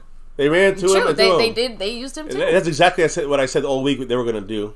The Cowboys didn't listen to me though. When it rains, it pours, and it is definitely. And by the way, ignore Wire's comment. He's just trying to fuck with us. He don't even know what football is. Wire. Anyways, go ahead. So, it is a sad score though. It is sad. The Cowboys played like shit. Starting with the coaching and the defense and special teams, ending with the offense. That was a playoff game for the Bills. They wanted it more because they had to win. We agree there, but it just shows me the Cowboys are not the 90s kind of mindset. And I say 90s mindset, it's not I'm going to go back to the 90s. I want to see that Super Bowl mindset, and it's not there for this team. And William Brady, Buffalo lost to New England. We lost to the Cardinals. Yeah. If you want to talk about taking L's to shitty teams, we lost to the Cardinals. Yep. So, if anything, maybe we're more like the Bills than we think. Consider that for a minute. Well, no, we're not. They're better. You don't like it, but that's the truth. They're better. Yeah. Everyone was asked today. Yep. Just all cheeks. And not even like nice, plump, juicy ones. We're talking, we got pancakes here. Booty cheeks. LT throwing this out there. Okay. Dallas needed this too. I'm glad with Hurts sick that they gave us a cushion. Dallas at 5 guaranteed. They'll need to win 4 straight on the road to win the Super Bowl at the 5th seed. So basically, LT is also cheering because guess what? Now the Eagles have extra life in them as well. All that happens now, the Niners, we can't catch the Niners. I'm being honest here, right? I mean, hello. Yeah, that's it. We're done. In that sense. The best we can get is a second seed. Again, we can still requires completely winning out and having the Eagles, us to get the second seed? Yeah, we got to win out, and then the Eagles have to... The Eagles have to lose a certain game. I know. Because we lost to the Bills, that's why we have to win out the rest of the season. Because I remember we talked about it, that there was the only game that we could lose was, I think, Detroit. Like, if we lost to Detroit, or is it the other way around? That's the only game we cannot lose. Okay, there we go. We could lose any other 3 games, as long as I think the Eagles have to lose to the Giants. If the Eagles lose to the Giants, we win tiebreaker. Okay. Some kind of crazy shit like that. So there you go. I mixed it up the other way. Honestly, I mean, listen, the point is, it doesn't really matter, guys. I mean... do you guys feel comfortable and confident with this team? I don't care if you hate Dak. I don't care if you hate the defense or Dan Quinn or the players or the offense or special teams. I don't care who you hate on this team or who you blame it on. I don't care who you blame it on. I don't even ask that. I don't care whose fault it is. It's everyone's fault. Some of you guys don't understand that. You guys want to blame one person. So now the Eagles have to drop 2. That's what I'm saying. They got to lose to Seattle and they got to lose to... Listen, look, I'm not sure. I think they have to just drop the Giants game, if I'm not mistaken. Seabass said, I don't feel confident nor comfortable moving forward. Right, and that's my point.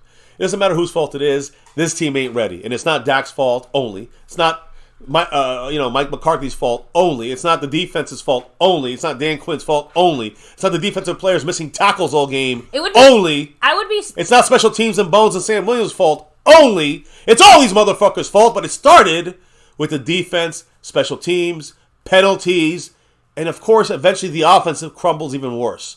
And that's what happens. That's it. That's the way it goes. I would be almost relieved if it was Dak that was the problem, because again, that at least 1, easily identifiable, and 2, you can maybe try to do something about it, right? But again, you can put Aaron Rodgers back there. It's not going to make a difference. You put Mahomes. You can put, I don't care. Pick Tom Brady. Pick whatever magical quarterback you think would somehow fix this situation.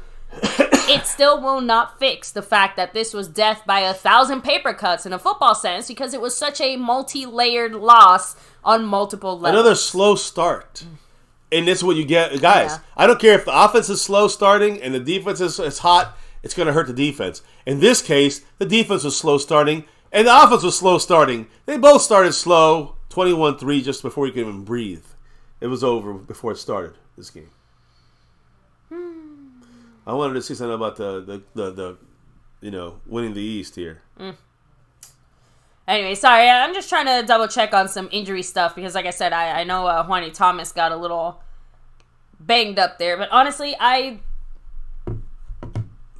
sure we'll have probably slightly more nuanced takes by tomorrow when we're able to, look at a few things differently, see a few things differently. But let's be real. I think the core point of the things we've said today, the things that we've seen today, we don't need to roll the tape again. We don't need to review and analyze. We've been seeing it all year. We saw it, yeah. It's not the first, and unfortunately, it seems like, and it feels like not the last time we're going to be seeing something like that.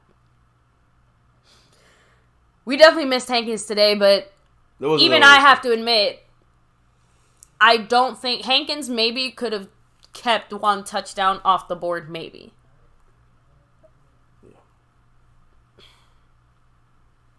I don't know what to say there. There's nothing to say, guys. It's pretty bad. Anyway, let me go ahead and just do some final shout-outs here because I do want to say things up on our side. I do want to say something, though, when it comes to, you're going to hear a lot of people this week saying to you guys, well, we clinched the playoff spot. Let's take a shot.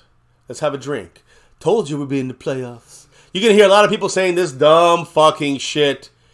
If you guys want to fall for it. I'm not falling for it. I mean, you can listen to these other people, other channels, ESPNs, whoever. I mean, they hate on us, ESPN. I'm saying you can hear the positive people. And listen closely to what they're saying. How we're still in the middle of this. How we still got a great team that, guys, they're trying to keep you watching them. They're trying to keep you excited about the season like we've got a chance if we don't change things. We're still good. No matter what happened, we're thinking about put it behind us. We're fine. No, we're not fine.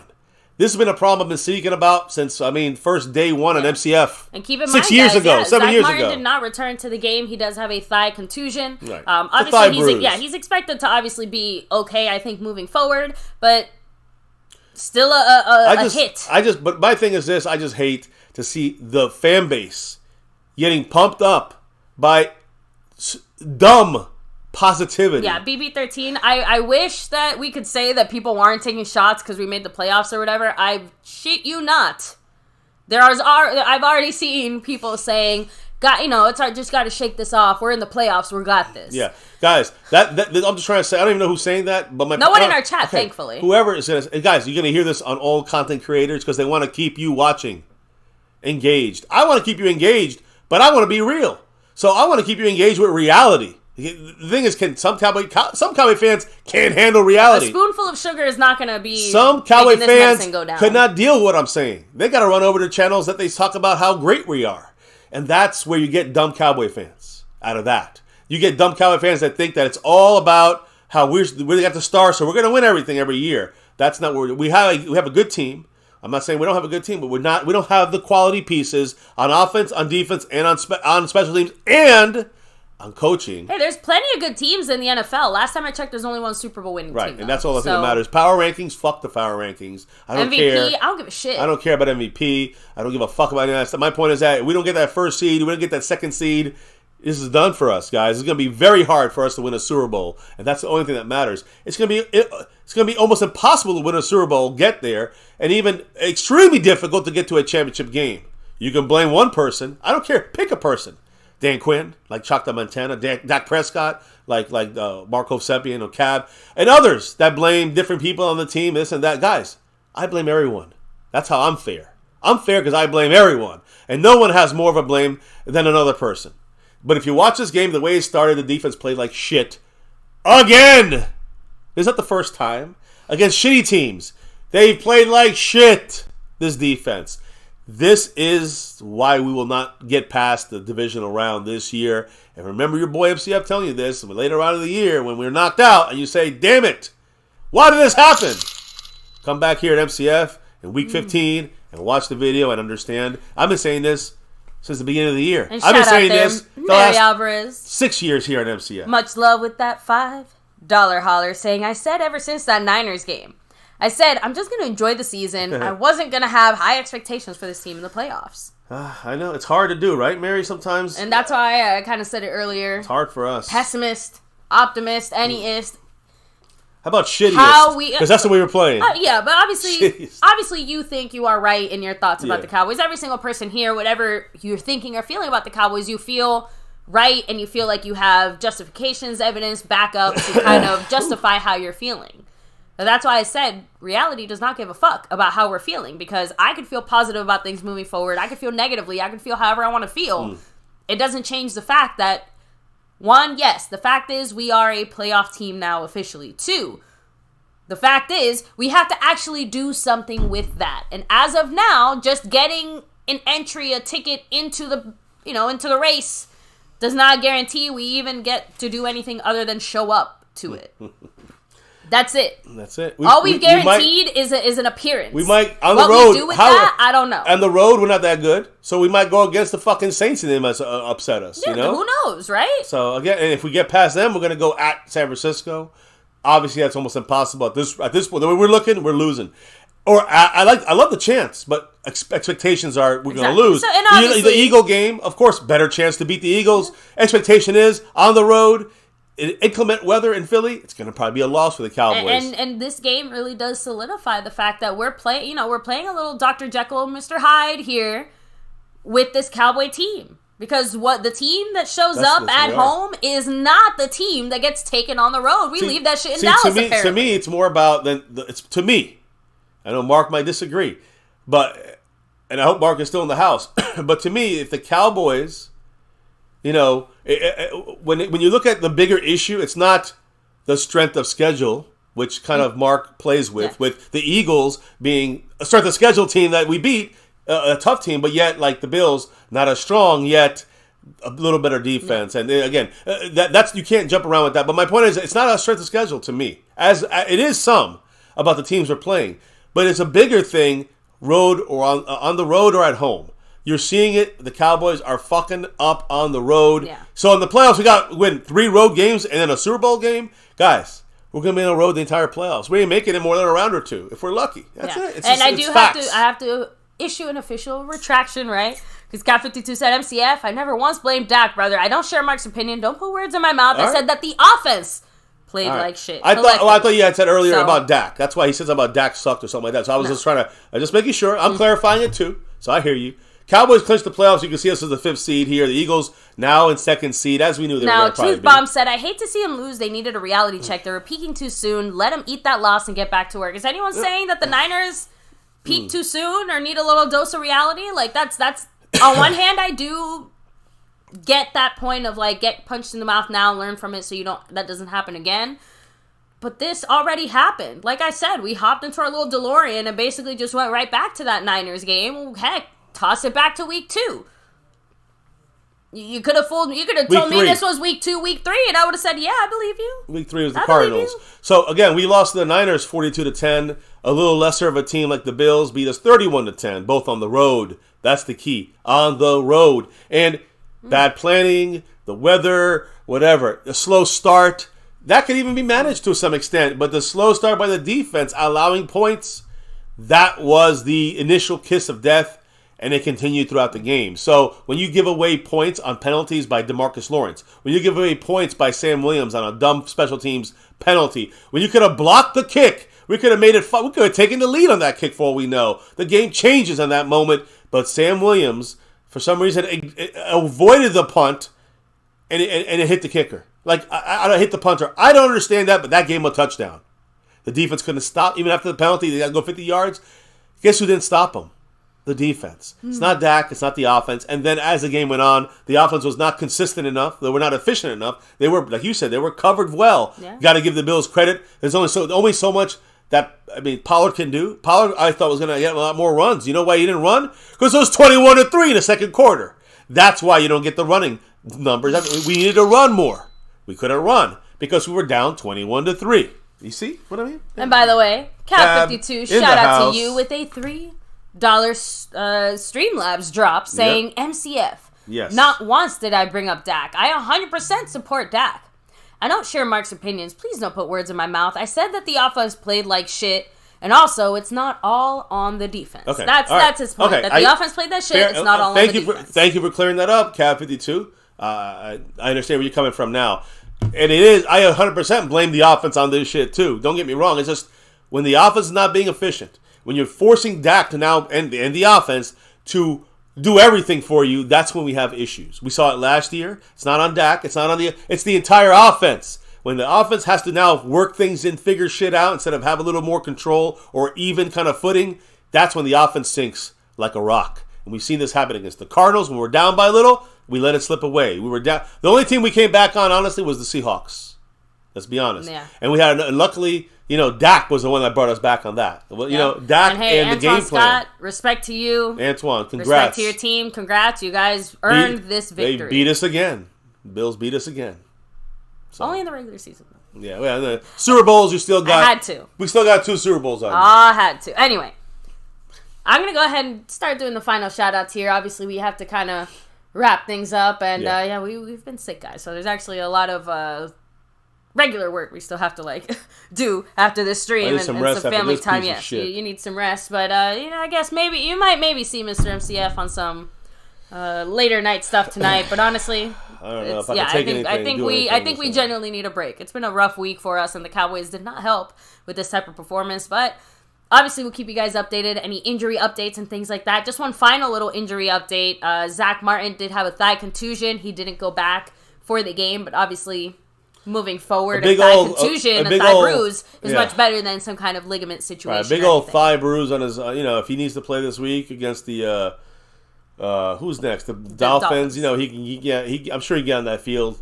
It shouldn't exactly. Keep him, every other player that had some kind of injury during the game was able to come back, with the exception of Juania Thomas, who got hurt on the last minute or two of the game there. Not sure the severity of it. He was able to kind of walk off under his own power, and we'll keep you guys updated. But outside of that, guys, thanks for being here. This was a tough one.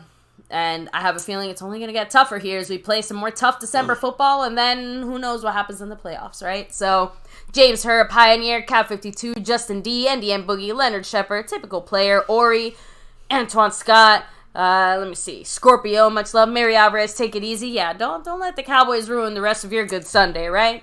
At least you know what we got now. Don't expect the Cowboys to be a Super Bowl team. Expect the Cowboys to be a all-right playoff team. No, we can gird our loins now. Yeah, we know. Now we understand what we are. Prince New York, Redman R, C-Doc 80, BB13, Wire Light Soft Games, Truth Bomb. Let me see. James Herr, Swole Geek, Real Shit, even you Real Shit, LT, much love, Jay Palmer. We have Victor Lee, Tasman. And by the way, for Real Shit, it was 95-96 season. So you know. Anyways, okay. I know, but remind him. He doesn't know. Devontae Alvarez. He doesn't know when the Steelers started. He thought it was 1960 with the Cowboys. No, they're older. I know. You know that. He didn't know that. He's a Steeler fan. You barely know anything about the Steelers. They're way older. Yeah, they're one of the first. He thought they started in 1960. Anyway, Tierra Prime. The Squealers. Alex Gomez, Azteca Aguilar 04. Pat Pfeiffer, Angelina Cervantes. Let me see. I can't go back anymore. Snug X. Let me see. C-Doc said, I'm Michelle glad. C. Angelina SN. C-Doc said, I'm glad I've witnessed at least 3 Super Bowl wins. You're with me, brother. I just wish I could experience it with my wife, my kids.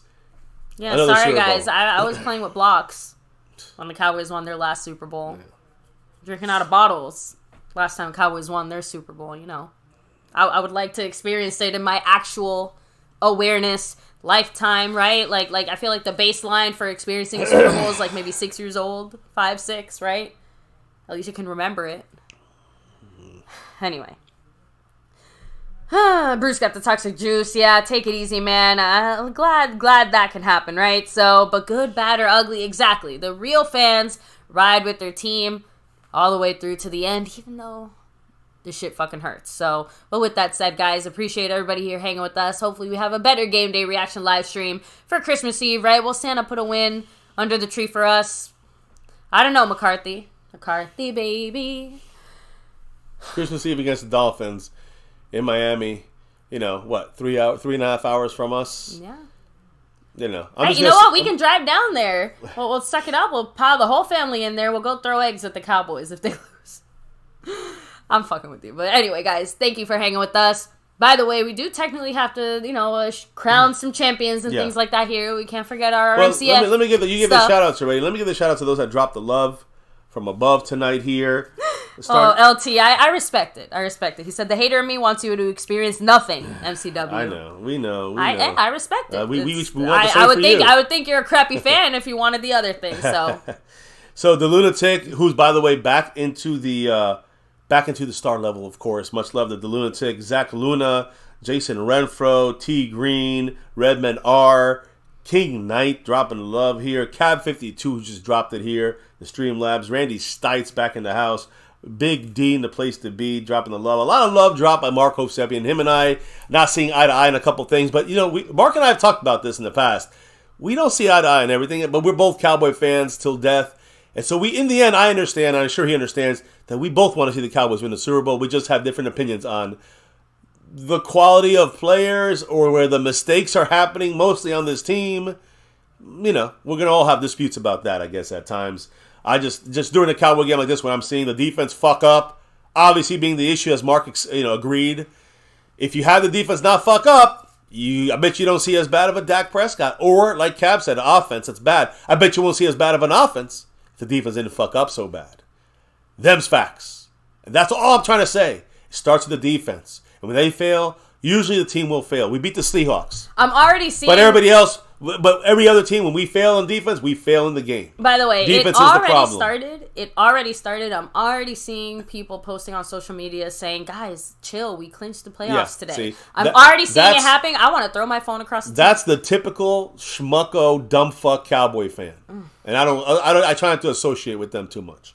Now, we got Big D who dropped the love in here. Mark Hosepian, much love, dropping the love. Snug X with the Cash App drop, much love to him. And Mary Alvarez here with that 5 on it at the end, baby. I shouted everybody out. Let's first of all, sponsor of the week. I'm going to end it with some good shit here because we got some great family members. All you guys repping it here in the chat. We're going to, again, we did the shout out, so I appreciate you guys. Shout out to the drops of love. Let me also say much love to the sponsor of the week, Jason Renfro, and the gifting membership winner last week, the King, Jason Renfro. He took those 2 boards and he's had him this entire week representing it. Much love to him. You see Jason Renfro, he also took over, boom, the Stream Boss. 41 points for him on the Stream Boss, so much love on those 3 boards for him at this moment. Yeah. And of course, the king of the Cash App, boom, right over my face, Stanley Smith. Did he go back to back again? Let me just double check it and make sure. Oh, yeah. And as long as Snug is in the same spot, I don't think he's dropped anything. Yeah, we're still there. Then that means that Stanley Smith wins by 11. Over Snug X, over Gloria, over Jason Renfro in the Cash App side. Much love to Stanley Smith. The winner back-to-back, like those good old days in the 90s. Like our 90s Cowboys. When I knew we had a Super Bowl team every fucking year for 5 years straight. Yeah, there's nothing wrong with making the playoffs, Cab. It's just that, again, that's just... It's like saying to somebody, like, oh, my parent passed away. And they're like, well... At least you have your other parent or whatever. Like, yeah, that's great and all. That does not take... I'm just saying, like, it does not take away from the reality of the loss that we're experiencing now and in the moment. Well, forget about now and in the moment. It's about the loss that we're going to face. Because of these losses we're seeing now. We're going to see what the playbook, the blueprint is set. When we lose in the playoffs, and it's a high probability, to the Niners or somebody else, you're going to see... the reasons are in this game. They're mixed into this game, and there's a lot of people trying to make excuses for this poor performance by saying, "Oh, we're in the playoffs," as like that somehow come on. Makes that performance okay. I want to reiterate. Is that Cab that said that? No. Well, no. He's just saying, like, like, what's wrong with people mentioning that? No, it's on a day like today. You don't mention it. We knew we were getting the playoffs. Cab, we knew we were going to be in the playoffs no matter what. Win this game, lose this game. The playoffs was a foregone conclusion for the Cowboys. If we didn't make the playoffs, everybody, Micah Parsons should be cut tomorrow. So there's no way that's why it's that. That's like saying, we're gonna again. There's a chance we can all be dead tomorrow, but we're gonna probably wake up in the morning and open your eyes. So it's a 99.9% chance we're gonna be okay tomorrow morning. That's what it was like for us making the playoffs. So it's like breathing. Yeah, anything can happen, but we're expected to breathe, right? And we're expected to make the playoffs. Let's pour a little salt on the wound, although. This isn't necessarily salty. The good news is McCarthy did hear from Zach Martin, who said he told me he's going to be okay. Good. But Josh Allen said this in his post-game conference. I felt like the kid that didn't do anything in the class project and got an A. Yeah, because he didn't have to do shit. They just ran the ball, threw it to James Cook, and let the fucking let our defense fuck up. And their defense played. McCarthy's only comment is that he acknowledges that there's obviously a gap. We're 3-4 on the road, and we're 7-0 at home. And he said, it was my message all week. We have to close that gap on the road. Obviously, today wasn't a good performance. Pretty much exactly what we expected. We'll hear more of that and recap it tomorrow. What did Josh Allen say again? I want to hear that comment he again. He said, let me get it. Yeah, exactly right. He said, I feel like the kid that didn't do anything in the class project and got an A. And that's what happened right here. That's his class project. He drew the Buffalo Bills, and he looks like an F. It looks like a warthog. It's an F. But you know what he didn't do? When he's on the field, all he had to do was just get on the field, and they got the W. So no matter how much we can make fun of that Josh Allen retarded pit drawing, we look like the fucking idiots on that field today, this team. No, and LT even acknowledged, exactly. Same with the Eagles. We're in it too, but we don't look right. I love you for keeping it real. So. That's all. I'll keep it real. Some people don't like that. You can say we made the playoffs, but how does that feel when we lost 31-10? I don't give a fuck about a playoff.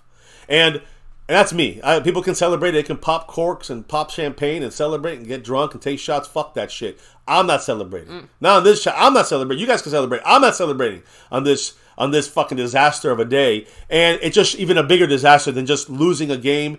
Because to me, when we lose in the playoffs, we're going to remember this game, the Niner game. The Eagle game, we had that game. We threw it away. The ghost of the L's from years before and this season. From weeks before, you're going to see it. They're going to see that it reared its ugly head today early. It felt like the Cardinals. Then it was the Niners. In the playoffs, you're going to say, this feels like blank. Pick the Buffalo Bills game. And you're going to say, oh, shit. And then the final score is going to be 27-3. You're going to say, fuck Dak. Instead of, oh, wait, I see the issues. It was all these people. All these players, offense, defense, special teams, coaches, they're just not consistent enough. And that's the way it is, guys.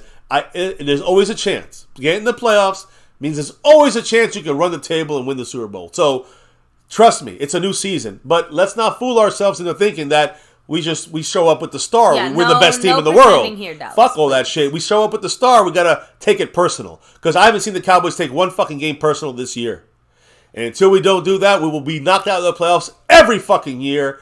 You can mark my words to the grave on that one. If we don't take these games personal, like the Bills, they were desperate. A team that wants to beat us. A team that had to beat us. They hate us. Bullseye on us. And we let them destroy us. Like we allowed them to do this to us. We gave the game away on defense from the start. The first quarter and a half, the defense said, fuck us in the ass. That, you're giving the game away. And that's what's going to happen. That's what the Cowboys are showing me on the road. And in most of our playoff games, not all of them, are going to be on the road, on grass. I would love to say we're going to win the Super Bowl, but guys, there's nothing that points to that direction. I know. Nothing. But zero. We are beating a dead horse here, guys. We'll continue to beat that dead horse throughout the week and beyond, but thank you for hanging with us. Huge shout out to everybody here chilling, hanging in the chat. Shout out to everyone who's got their crowns and he's either holding on to them or passing them on. Yeah, and I didn't even get to show who to win the crown. I didn't get to really do that because... Well, I guess I don't know if I did or not. You did. I got most of them. Back into the I got most. I didn't get them all. Jason holding on 41. Stanley Smith, like I said, he was. I did say he was the winner of last week, but he also. I don't think I said he was back to back like our '90s Cowboys. You did, actually. I did. Well, I'll say it again. Stanley Smith back to back like the '90s Cowboys. He's our winner for next week.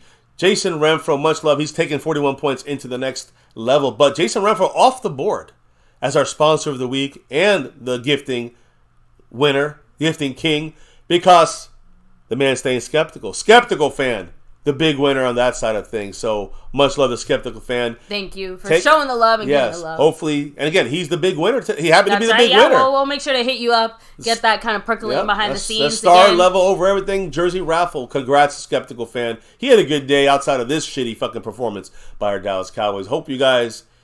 LT, hope you do. I know it's the more in life than football, obviously. So it's much more important things, and I hope you can rebound as best you can, brother. You and your family. Good luck getting that second seed and winning the East. The first time, I think, if the Eagles now do clinch this, they don't clinch it yet, but when they do clinch it, it'll be the first time since like 2005 that a team won back-to-back NFC East titles. Yeah. It'll be the first time the Eagles would have done it. So we had a chance to do it multiple times. We gave it away. The Eagles are the ones that break the streak. Unless they lose every game and we win every game and then we somehow jump them and get the second seed. That's the best chance we got. That's it. We're tied with the Lions right now, and we're the 5th seed. So that's it, guys. I appreciate everybody here in the house. Again, much love to the new champions as we turn the page. Tomorrow we're going to recap this ugly-ass game, give you the good, the very little good, a lot of bad, and a huge shit of ugly tomorrow about this game. And then after it's done, closing this book, moving to Miami. But never forget with these injuries we're mentally feeling from these games, because they will rear its ugly head again if things don't get fixed. Carry this with you and remember that. Yeah, and I don't mean like I hope the players do, and they need to. That's their jobs. I hope us as fans remember this. When shit goes bad and we see the defense starting slow, you start to thinking, where I've seen this before, and you'll remember it's the losses. And exactly, Cab. Always appreciate, family disagree, right? We're not here to agree all the time. You want someone to agree with you all the time? That's called a boss-employee relationship. Yeah, or simpage. Right? And you'll see a lot of that going on a lot of the channels, but not here, my friends, not here. Never, ever here. I don't care if we have one person subscribed. I'm keeping it real. I ain't bullshitting nobody, because this is the way I do feel, and I could be wrong. I could be right. I don't care. I want to be wrong. I want to see us win a Super Bowl, but I cannot go into this with confidence after seeing a disgraceful performance once again by our Cowboys on the road against a better team than usual, but that ain't that good. Yeah, Aubrey and Anger were the only two bright spots today. So, but with that said, guys, thank you for hanging with us, baby. Why do we do what we do through the good, the bad, and the ugly? It's a navy blue. That's silver too. Always, always, always that star of everything. No matter what, win, lose, or draw, good, bad, or ugly, we're here with you. Here at MCF, and myself, MCW, the family, win, lose, or draw, good, bad, or ugly, agree or disagree, we always rep this star over everything. Here on MyCowboysFamily for 6 years. We are 6.5 years into this thing on YouTube. 7 seasons of being on camera and experiencing our anguish every fucking season.